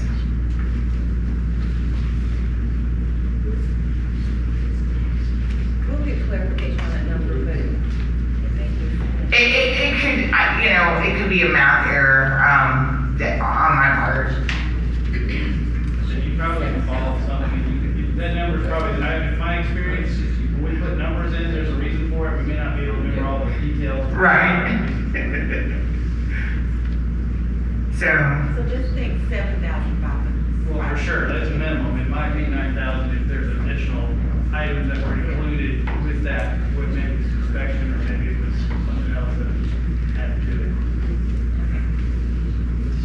Maybe it was 12.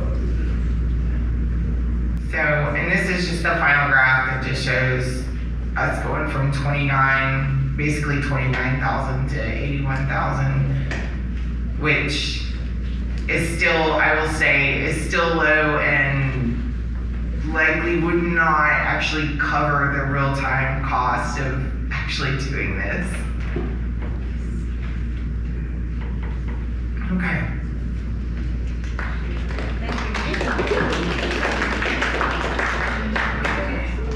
Okay. Does anyone need a? We're at 11:51. So the question is, how much, I think we would need a break if we're going to, definitely if we're going through the next presentation. If we're, okay. So that would mean we'd run a little bit longer, about 5 minutes if we can keep it to that. It's 11:52 right now. 11:52, about 5 minutes. Get a breather, get a fresh air, and then come back and sit down in our seat and have the presentation on well fees. Correct. Okay, thank you. So now we're going on to the groundwater. Yes, Alex? Would love to know what y'all think.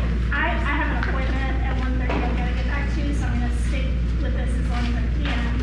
But could we potentially vote on the septic fees before we move forward to this? Or what makes the most sense for y'all? I'm a little bit at a question point in that go to legal, as far as the board, we can. You can put, Oh, yeah. motion to go ahead and vote for the proposed fees that are set. You can start your discussion on your argument. And I think part of the question is that specifically in our purvey, is that in our domain of things to do, understand that we are groundwater quality control board, so, and that the septic is part of the department. I'm not sure exactly where our authority lies in that as far as the fees. If it relates to groundwater anyway, then it could fall under purview. So, I was the first, the health department, because it wasn't preventing you all from assuming that, why? Is there a particular reason why the secretary be represented to the board? Because I believe it still fall under purview. It's all under one program. When our fees, septic, well fees, all come into our water and waste pollution program. It's all budgeted in one budget for the one program. Make a motion that we vote. Okay, we have a motion that a proposal that we vote on it. We have these, we need to know, there are several fees in here. Yes. And just for clarity, the motion, I believe, would probably be language that we're moving to introduce these idea was to go back to each municipality and also ensure that they approve the change in fees, because it's going to be for each municipality to actually make a resolution. And interestingly enough, at least in the city of Memphis, the sewer use ordinance requires users to have, if they have available sewer system, they have to connect to the sewer system. So this is really at least within the city, is more of a moot point in that sewer is everywhere, I think, available. As far as the fees, the meter fees, they have to go back to each municipality. Right. For approval, not for our permit. Just to clarify that. And do the fees need to be approved by the county commission as well? Once you guys approve, then you go to the county commission. Right. So that's why I was saying, there will be a motion to introduce the Yes. proposed fees to the municipalities. Right. And once they approve, that's when the next, Well, do we have, we've had a recommendation from legal, from our council, but thank you, we appreciate that, keeping us straight, because we need it, we all need it. All right, so would somebody on the board have a motion and regarding the fees for the septic fees? I'm sorry, point of clarification. So would we also, so I get the introduction, but would we want to also word this in a way, I would think that we want to word this in a way that the groundwater board approves of this for introduction, because we have approved over this. Yes. Okay. Yes. So I'll make a motion that we approve these fees. We're just doing septic right now? Yes. Okay. I'll make a motion that we approve the septic fees for introduction to the Shelby County Commission. Yeah. And municipalities. So we have a motion to introduce these fees to the Shelby County Commission and the municipalities. Is there anything else? Is there any other amendments to that? Mike had his hand up, I think. No, I just said I was gonna second. So we have a second. We can put that to a vote. All those in favor, say aye. Aye. And aye. Any opposed? Okay. So that motion now has been approved by the board to go to the county commission to be discussed, to be approved. Again, I think it's interesting to know that there was a background of, we have TDEX fees, so these are all standard throughout the state. This is not unusual. All right, so that being the case, can we now have a second I suppose it's 12:10, so the question begs itself, do we try to wait for the next meeting to propose? Oh, no, I haven't, please no. Please, okay, so that being the case, this will be a little bit longer than normal. We can go ahead and present the next. We always say till 1 o'clock. Till 1 o'clock, okay, all right. We can do it. Okay, we're gonna push through and on this presentation, and if that mic is too hot, you can use one of these if that's better.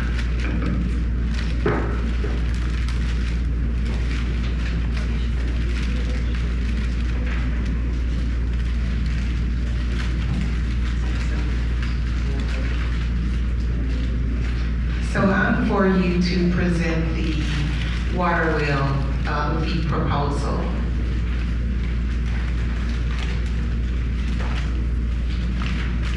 And under this proposal, number one is the water well construction application fees, the remediation fees, monitoring wells and soil borings, the well search fees, mortgage letter fees, annual well fees, and the water well program revenue projections. So this is an overview of our responsibilities that we do for each application. So we review and process new applications. We verify the proposed well is outside of the FEMA 100-year flood zone. We verify MLG's NW water services are available to the premise. We conduct a site visit to identify and GPS new well locations and ensure all setback requirements and other criteria are met. We complete a site inspection form. We prepare a notification of status of the well and provide guidance on next step. We estimate that to take at least 7 hours to complete the entire process.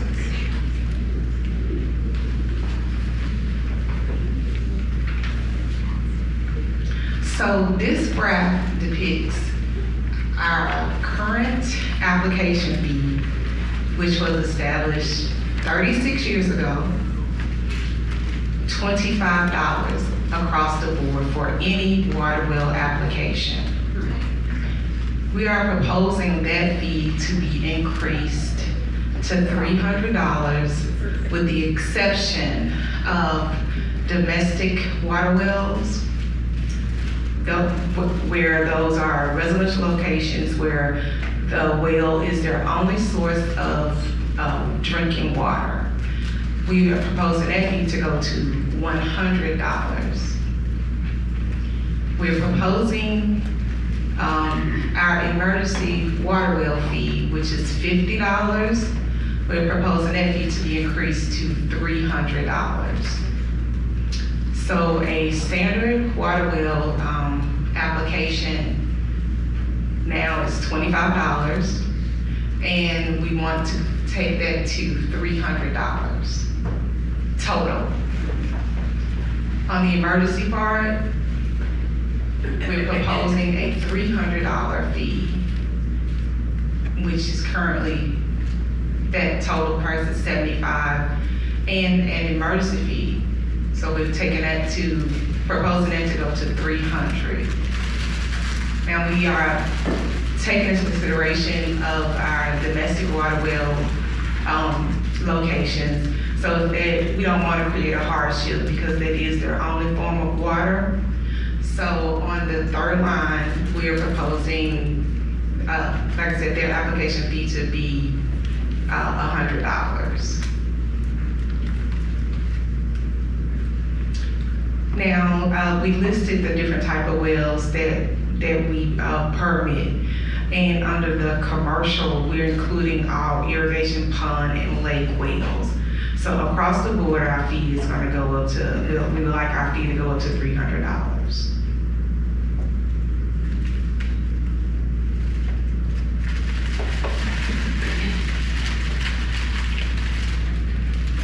And this is just a graph of those fees. Oh, I'm sorry, I did forget one thing. On our fill and abandonment, we currently don't have a fee for fill and abandonment. But when we go out to the fill and abandonment, we are actually at the site, and we're watching them fill the well. And that could sometimes take 7 or more hours for us to do. And we still give them a permit for that. So we're asking for that fee to be increased as well. So these are our remediation activity, our duties and responsibilities. We review and process new applications. We verify that those proposed wells are outside of the FEMA 100-year flood zone. We review our plot plans. We prepare emergency permits as requested. We enforce monitoring well and remediation regulations. We prepare notifications of status and provide guidance on the next step. Will you please go back one slide? Oh, no, here it is. Okay, no, that's it. So on the monitoring well side, our fee is $25, as I stated. We're proposing the application fee to go up to $300. The inspection fee is currently $100, and we're proposing that fee to be increased to $300. So standard monitoring well construction permit would be, the total would be $600. On the emergency side of that, we're proposing an additional $300. We have several water well contractors that want to, we feel like they're abusing the system, and they will sometimes submit about at least 20 wells, and they're all emergency, and they're just paying a $50 fee. So to cut down on some of that abuse, we want that, we're requesting that emergency fee to go up to $300. So, and we're taking that $300 all across the board for that initial application fee. And we're in line with other fees that we are going up with. And this just shows a graph of what that would look like.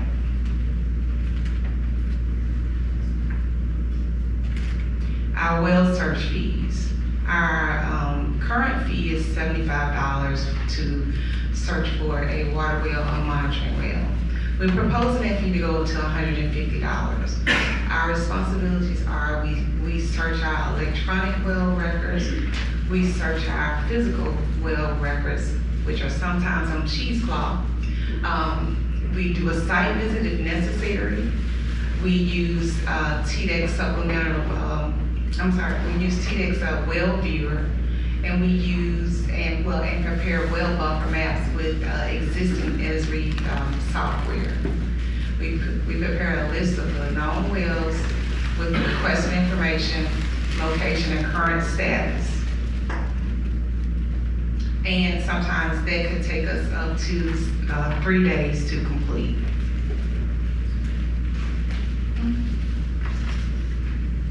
Our mortgage letter fees. Our current fee is $100, and we're just proposing to keep that the same to be in line with our septic disclosure fee. And our responsibility with that is we complete a well search on the requested well. We verify the existence and permitted status of that well. We draft a letter stating the permitted conditions. For example, the location, the gallons per minute, the depth, and the intended usage of that well. And like I said, the fees align with the proposed septic tank bedroom disclosure.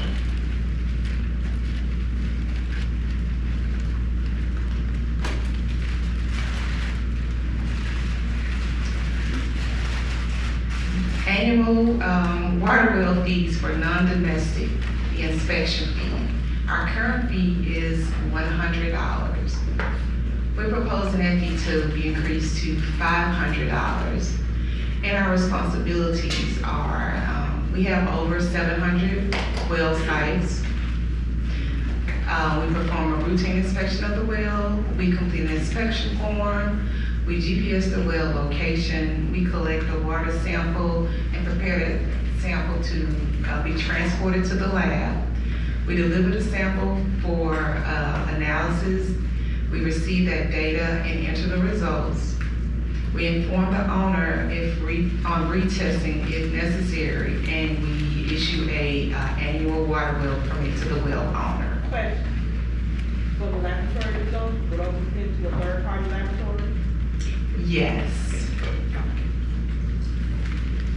And do we have a cost for the analysis for those laboratory results? We do, and Sonia's gonna go through that part of it. Oh, are there any other questions?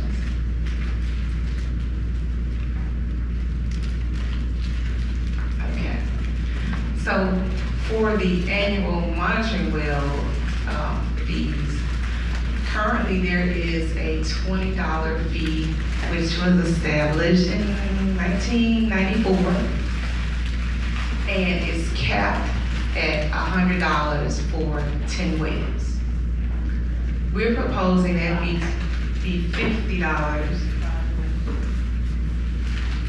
We're proposing that fee to be $50 with no cap. So our responsibilities are we maintain the data on the monitoring wells. We We do periodic inspections of those module wells, and we GPS the locations when the well is inspected. Any questions on it? Again, this in remediating or potential like around landfills, is this a place where you would have these kind of monitoring wells, landfills? Right, it could be landfills, it could be like the fireworks place off of Macon, where Carrier, where they are doing remediation activities. It could be a gas station, it could be the military, it could be the naval base. It could be the naval base, it could be Army base off Depot.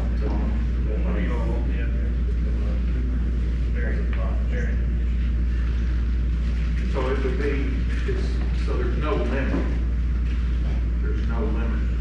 It's just $50 per well. Per well, that's what, because our cap is 5 wells per site.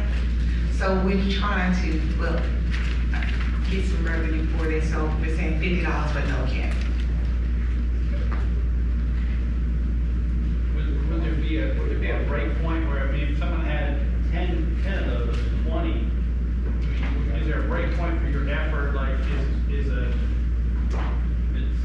$50 and I got 10 of them, it's $500, so is there a break point at which you can say, well, I've got 10 of them, economy of scale, 500 would do it, or is there the cap? Or, you know, okay, you got 10, you got 20, $1,000. I guess we could look at that and have a slide. Yeah, but we would just, but the reason why we said no cap is because, like I said, we have some people that are paying $20 for the 5 wells, and we was just thinking that it wasn't fair for them to be paying $20 and not paying, another fee for the same thing.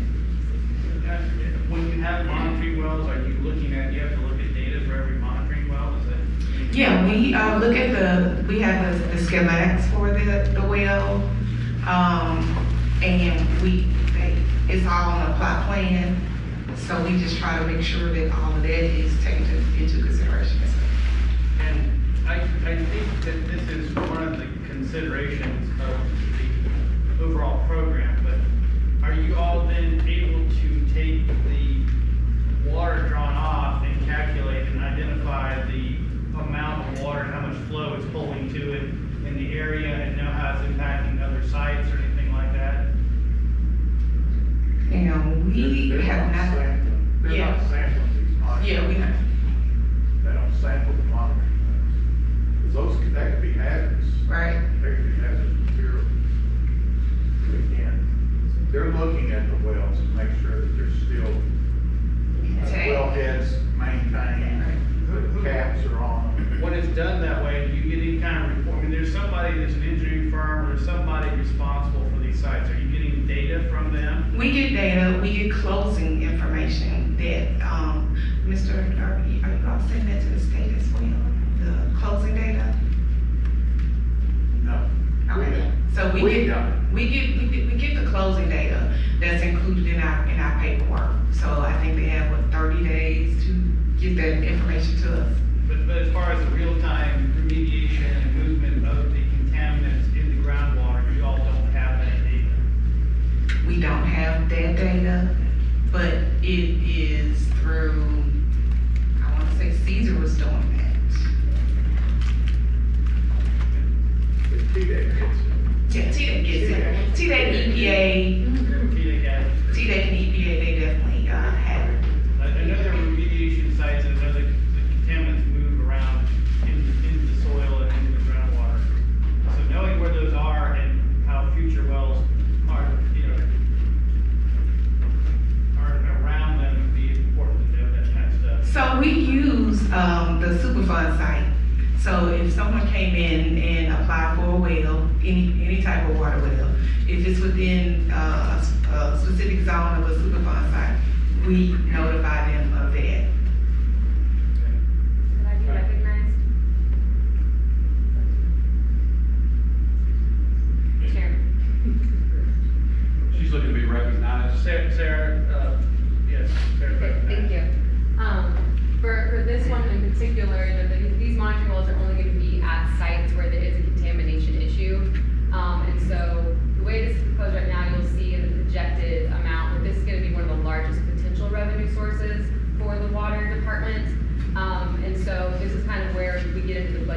question, and I think direction from the board could be very helpful on this part.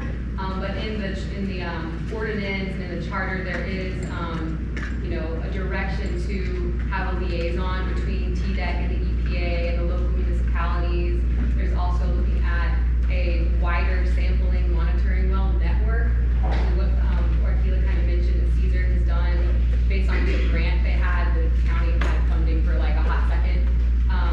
So this is an opportunity to expand that type of contamination and pollution investigation, but that would really be dictated by how these funds are spent. But just want to give that extra context of what this could help do specific to remediation contamination efforts. So our next slide.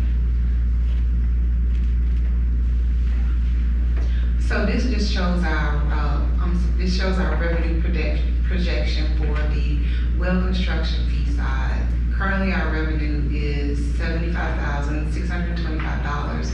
With the new proposal, we're proposing to go to $386,900. On the monitoring well side, it is $84,625. And the proposal is $240,600.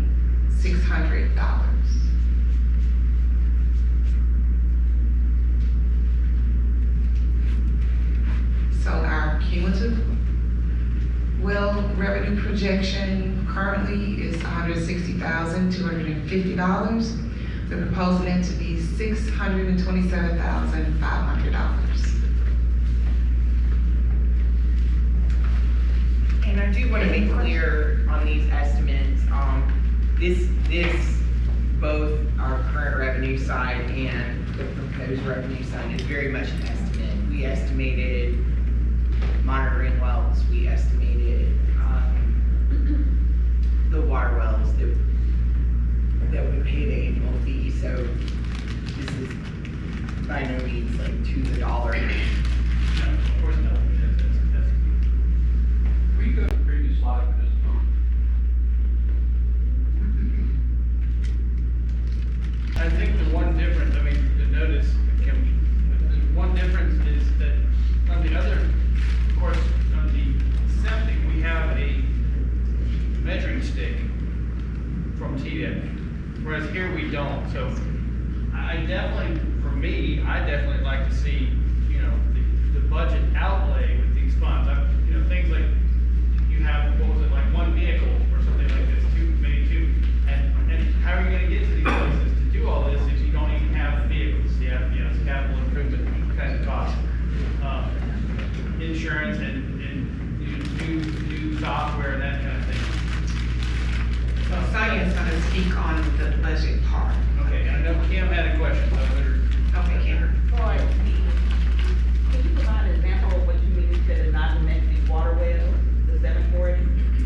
Yeah, those are wells that are used for, I'm sorry, say it one more time. No, the non-domestic water well, annual effectively, the last line in green.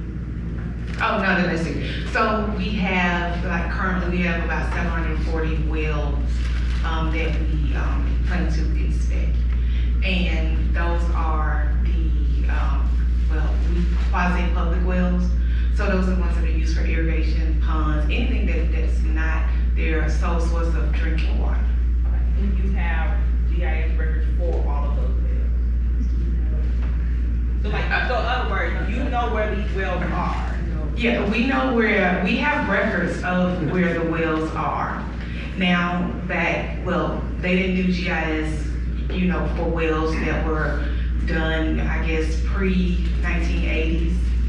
But we do have the records. We have all the physical records for the wells. Okay, then my concern would be how many of those wells have not been abandoned improperly.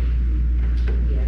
So that's why I was saying that where the 740 came from. Oh, no, those are our active wells. So if they don't pay the annual fee, we send a letter asking them to either get that well up and working properly, or we can send them a letter request them to fill and abandon the property. for last year, for filling the band? Oh, no, those are just, that was in 2023. Those are fill-in abandonments that were requested. So is there any follow-up if you have them? Yeah, see, we're out there at the location, so we verify, if it takes them 3 truckloads for commercial waste, we're out there until they're done.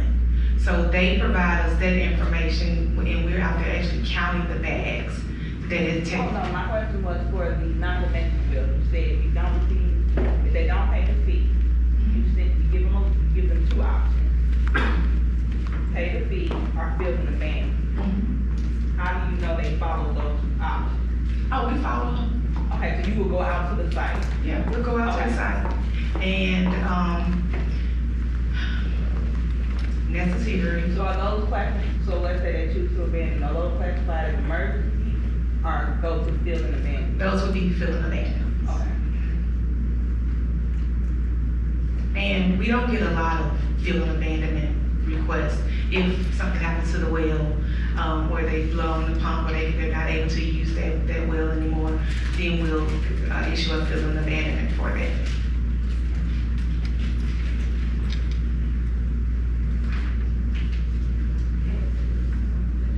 Okay. Any more questions?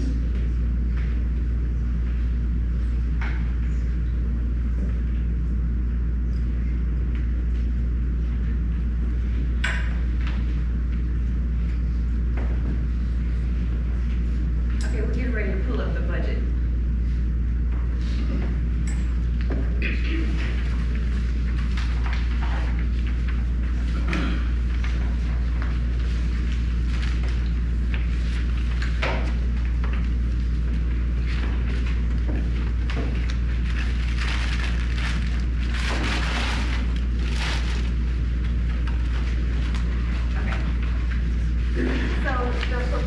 So this is for the proposed fees that we just, yeah.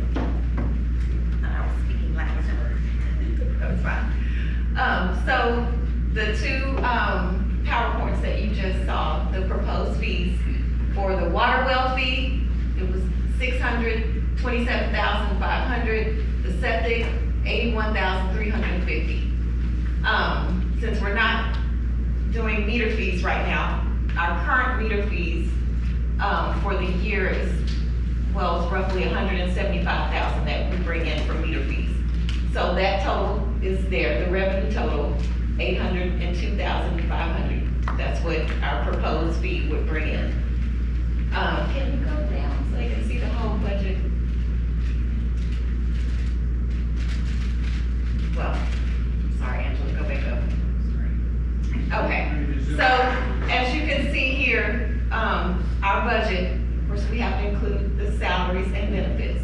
That's gonna take out roughly $322,550. The positions that Angela mentioned earlier, so we are asking for 2 environmental GIS specialists, it's supposed to be a capitalist, 1 water quality data analyst position. Those positions roughly 50, but possibly more, but we'll say 50,000. And then a clerical specialist. And so let me point out, our technical specialists, you asked, well, you're understaffed. Yes. They have to do clerical work, they have to do the data analysts, plus do their inspections, going out, siting wells, siting septics. So they're doing all of this. So if bringing in a clerical and a GI specialist, that would allow them to do their jobs and have these specialists do these jobs. So with those 5 positions, 4, we're looking at $182,000. Of course, we add the fringe benefits. Then going on to operate our program, we need apparel, office supplies, materials. The GIS license and training, that's gonna be about $20,000. Safety equipment, we have to have safety equipment. And I'm getting these numbers from the current budget that we have. But of course, some of these numbers can go up depending on revenue, and then rebudgeting our water program. Of course, we need computer supplies and travel to go to different trainings and seminars. The lab costs, Kimberly, at approximately 700 wells. Right now, we're paying around $275 per sample. Some of those are lower than $275, but it's roughly that number. So we're looking at $192,000 $75 a site or per sample? per sample. Well, I'm sorry, per site. Per site. Okay, well, yeah. not an individual analyte, but Right. the whole sample. Yes, yeah, not per yes. Entire results. So that would assume you're doing multiple analysis. Correct, that's correct. So each So if they go to the site and pull samples from, just say here at Ducks Unlimited, there's a well. They get those samples from this site, it's gonna be $275. Okay, follow me? Okay, and water sample supplies, we're looking at, $1,000 to purchase supplies for that. And then you can just see what else is needed there. Then fleet vehicle services and vehicle replacement. Because we really need 2 additional vehicles, especially with bringing on more staff. So we're looking at $89,920. Total expenditures is $918,630, which is still more than what our proposed fees will bring in. So with this, then possibly in the future, increasing meter fees could help bring that number to where it will cover our total expenditure number. Quick question, little clarification on the fringe benefits? For example. Well, that's our, I'd like to get them for myself, kind of more. Well, Administrator, can you help me on the fringe benefits? Because this is coming from accounting. Because that's on, well, we have health benefits, but there's other benefits. Retirement, thank you. Yeah. Yes. Thank you, Casey. Any other questions on our budget? So, when it says fringe benefits, it's retirement benefits Yes, retirement. As a person in your department, when they retire, then if they meet the retirement requirements, then you guys continue to pay out of your budget. That means. I would have to ask HR that question, or our benefits department. Or you as personnel. Putting money aside. That's what they're doing. Yes. Question with your vehicle situation. Y'all even have vehicles that can get to some of these sites? Like Good question. Drive vehicles? So we have one. No. We have one. Yeah, we have one. We have like 5. But, yeah, we have a truck. We have one truck that can get to those sites. Yeah. So what years, any idea what years your vehicles are? It's a 2021 Ford Escape. I'm sorry, the Shelby truck is, I think it's a 2000. So you're saying you currently have one vehicle and you're requesting another vehicle, or this is just for the one vehicle? So we need, 3 to 4 probably. we have 5 staff that's going out on a regular basis. And we have 2 vehicles. We have one, pickup truck that can go, handle the road terrain areas. And then they have a Ford Escape. So are they 2 to 3 people in a car when they go out? They just have to take turns. Sometimes, yes, 2 people are going out together. Whoever gets it first, they get the truck. Because my question is, you have I'm trying to understand how your program works. So you have your septic inspections and all that you do. And then you have your, let's just stick with the 700 wells. That's a number that the county, like I said, it offsets salaries, raises, fringe benefits. But the general funds are subject to the political whims of the year. So if that's not ever guaranteed, this would be guaranteed. Absolutely. Yeah.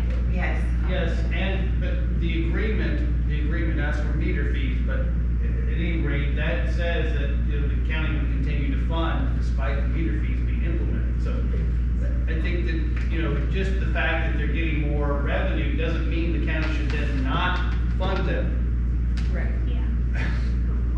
And to do that is to look at the bigger picture of what all needs to be done within the county from the groundwater perspective and health department perspective with the septic. But altogether, since the department is one piece, there's kind of two pieces too. We were kind of wondering, well, why are we looking at septic? Because we're groundwater quality. And that has it's superficial, you know, as far as the groundwater on that level. But the whole department is encapsulated in that fund. So we have to consider that, because what affects one side affects the other. Another thing that I would like to see, that I think Kim alluded to, is that there will ultimately be a end user fee increase with septic, with wells, like the gentleman that was in here before, he wants to put in a well, he wants a septic. What would be the ultimate cost to the end user? I think we need to see that. I'm pretty confident the board would want to see that, and the commission would want to see that too. I do wonder, maybe it's not tied to this specifically, but if we could get that general budget information, what that's looked like the last couple of years, maybe the next meeting. And if there's some kind of measure that we can recommend, maybe not with all of this, but at some point that there be a dedicated investment in the water quality program every year from the general fund, in addition to this. Okay. Any other? Chris, I'll turn it back over to you. So we had a very easy measuring stick, I feel like, with all the septic. We don't quite have the same measuring stick in terms of, we compare it to, and TDEC does this so it makes sense that they've looked at the amounts and dollar amounts. We also have not included how the increases would be covered. Okay, yes, Angela has something more to say. I would like to kind of briefly discuss the TDEC process, just for disclosure purposes, for you all to have an understanding.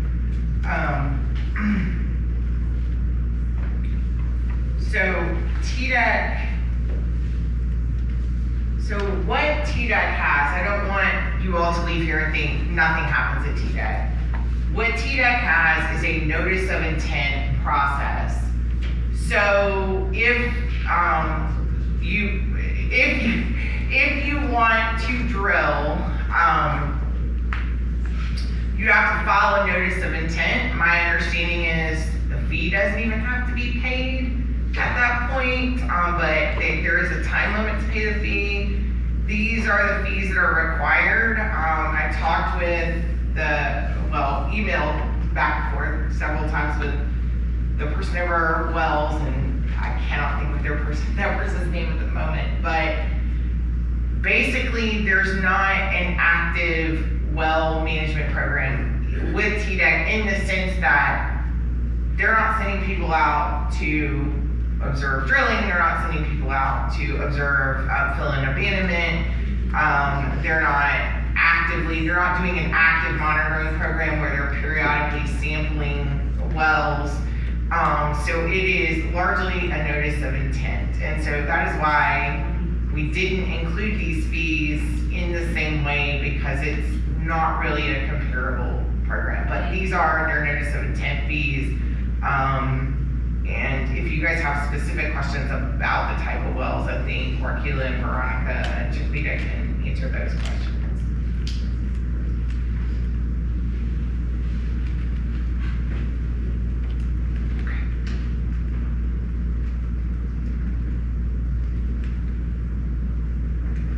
Okay, so we have now reviewed the well revenue fees. I don't know that I'm ready to make a vote. I don't know how you all are ready to have thought about this, but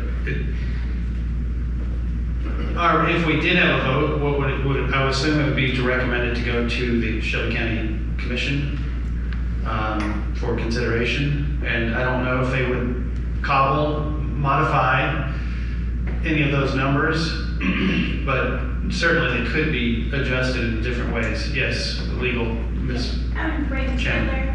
So this board here has the authority to make the recommendations and offer the initial recommendations to county commission. They won't go back and try to change the numbers so much. It's really on this board, and then we would go to county commission. So just like we did with the 17th, you would want to, if you're not ready, you can defer. You can defer your vote, continue to the next meeting. But you would want to, whether as a body, you want to say we do approve this proposal, or you want to have discussion on what you want to change during this meeting, or you wait till the next meeting to decide whether or not you approve this proposed budget.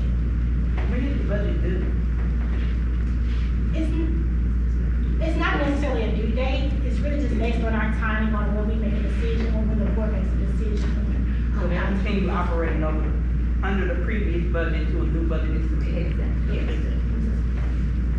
But y'all probably have. Oh, I was just gonna say, so even if we don't have the TDEC fees, this is based on your needs, like what time and everything goes into it, so it's still coming up short, right? Yes. Yeah. And I think the prerequisite is the fact that they have not been changed for 3 decades. We don't need to see TDEC numbers when we see the reference. They haven't changed, they're the same, and there's a need. And if we can make a recommendation for the county commission to look at it, I want to do that. Just briefly, back on the vehicles, 80,000, you got that number from, how many vehicles do you think that's gonna get you? All-wheel drive. All-wheel drive occurs sounds to shoot for 3 or 4. The commission can always modify it, right? 'Cause you Well, have and I that. guess I was going on numbers too from 20 years ago, when we were purchasing. Yeah. And to clarify, I know that your work is important. While we're here, I'm just saying it's the obvious need. Yeah. Because you have 300. So I encourage you. Don't throw it on. Maybe readjust the numbers too. Yeah. Yeah. Quite frankly, given the cost of vehicles these days, I don't know that 80,000 will get you safe. Yeah, 1.5 maybe. Yeah. I acquired some from Coda, unfortunately, they've got a ton of them sitting over there that do nothing. It's city members.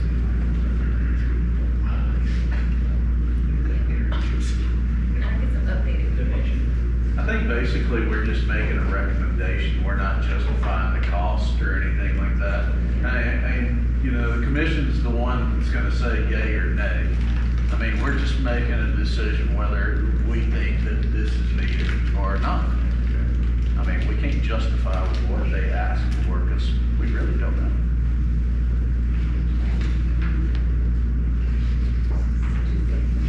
I mean, obviously they do need the money. I mean, they're lacking behind a long way. Okay, any more items of discussion or any motions, any movements? Any more thoughts? I would, for me personally, I would like to take the time to review it. I would like to think about it a little bit, review it. This is personal opinion, y'all, whatever.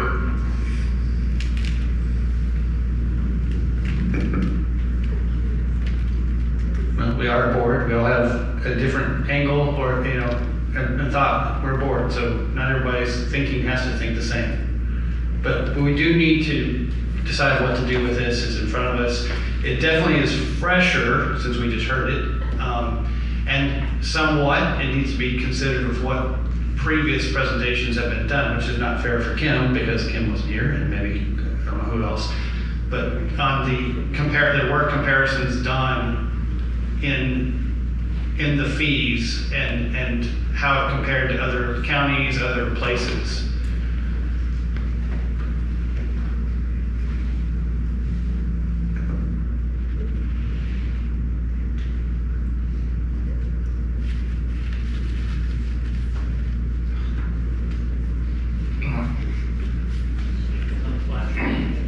It's on the other one.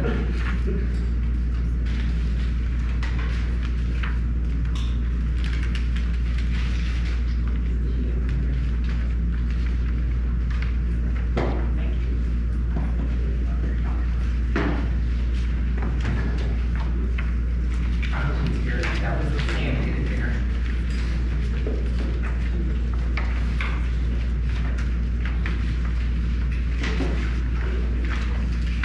While she's getting that set up, this question on the timeline, would this, after our vote, go to the very next county commission meeting? I assume there might be some time to prepare. So that's where we talked about actually also consulting with the municipalities, making sure your administrators they would be involved. We would want to involve them in the process as well, because they would have to apply it to their ordinances and regulations as well. So if the municipalities come back with different recommendations, does this need to come back to our board? Yeah. Alex, what are you referring to specifically? This proposal for the fees that we're voting. I mean, the board has the authority to make set fees. I think it says, I think if I'm not mistaken, on the water well side, we're very clearly given the authority to do that. Now, how does that get played out? Eventually it has to change. I think it was right in the word would be in the ordinance. It would be, and it sound like it's the neighborly thing to do. Each municipality would want the feedback from your municipality. Right. We want to put something in front of you guys and somebody or something comes up and they're like, no, we don't want that part in there. We'd rather have that flushed out up front, and that's what Raven was alluding to before it goes to county commission. So when it goes to county commission, none of the municipality mayors, aldermen are caught off guard and saying, didn't know what's mature. So I'm just saying the neighborly thing, the next step that Alex was basically asking. If it's approved today, then we would ask that, hey, let's reach out, we would come up and Rick and I were discussing how that would look. A letter basically from the board, kind of streamlining, here the permit proposal, this is where it is, this is the bottom line, boom, boom, boom, that you can give to each of your municipalities to say, look this over, blah, blah, blah, we can put a timeline on it, when we would ask for feedback from your municipality so that you can incorporate, come back if we need to, if there needs to be any more discussion. Otherwise, after that process, then we would start the process of it going to county commission. One step up, bringing this part of the legal team. All of this would have to go before the legal team first. For them to say yay, nay, and then it get on commission. So it's not a quick process, but we'll push it through as quickly as possible. Yeah. But again, I think the neighborly thing, we would want your mayors, all to know what's occurring. Official something from this board to say, yay, you support it, but you also want their feedback. Right. So I was asking about that because I understand wanting to look over the information more, but considering we have October, November, so 3 more months until we meet, I'm wondering if it's going to go through that process anyway, how comfortable the board feels moving forward with this proposal, and if you all want to talk to your municipalities and there is something different that comes up that you want to adjust, that could be reflected in the feedback process. But I'm very hesitant to delay this for another few months. If we still are going to have the feedback process anyway. So with that, I think there was a question on the table, but I want to make a motion after that.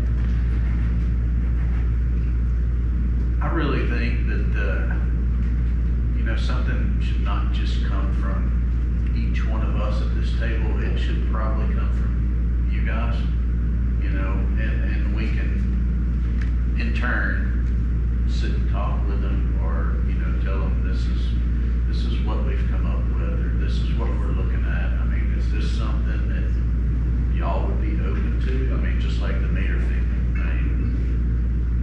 And I think that's the ideal. The ideal is it to come from the board, because the board is the one introducing the proposal. As technical secretaries for the Groundwater Board, the health department will help prepare that letter, but it'll be coming from the board. Yes. So, do we have any kind of motion? Anybody want to put anything out there? Say anything? I'd like to motion to move this proposal, the well fee proposal, forward to the commission and the municipalities. So we have a proposal to move it forward to the commission and to the municipalities who are not officially required or setting, but it would have valuable feedback and input for actually getting it moved forward to the most expedient manner, I believe. Okay, anyone want to second that? Do I hear any kind of modification to that?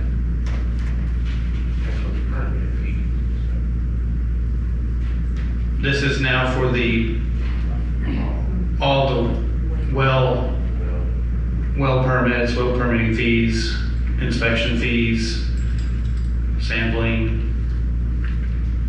those kind of things. So we've seen the budget. Any other? We have a motion. Do we have a second? Okay, we have a second. All right. So at this point, all in favor, say aye. Any opposed? Okay, hearing none, this recommendation to pass it on to the municipalities and to the county commission after that, after thorough vetting and feedback, is approved. The need is there. So thank you for your presentations. And thank you, audience, for being here and being supportive and interested in your groundwater. Nothing more vital than water. There are other important utilities, but water is the most essential. Thank you. We have a motion. Oh, we have oh, that's right. We have, okay, so coming back to, I think it was item number, was it 4 or 5? We have a motion. We have a motion from Mr. Jason Forbes of Millington that Alex be the vice chair. Do we have any kind of second on that? Oh, we have a second. Okay. So, all in favor, say aye. Aye. Any opposed? No opposed? Seeing that being the case, we would all be quite in favor of having Alex as vice chair. So, thank you, and we appreciate your time. And our next meeting, December 12th. Now, I think we need a final motion. So Tony Fry of Arlington has a motion to adjourn, and have a second. Second, and then all in favor? Aye. Any opposed? None being opposed? Okay, thank you. This meeting has come to a close.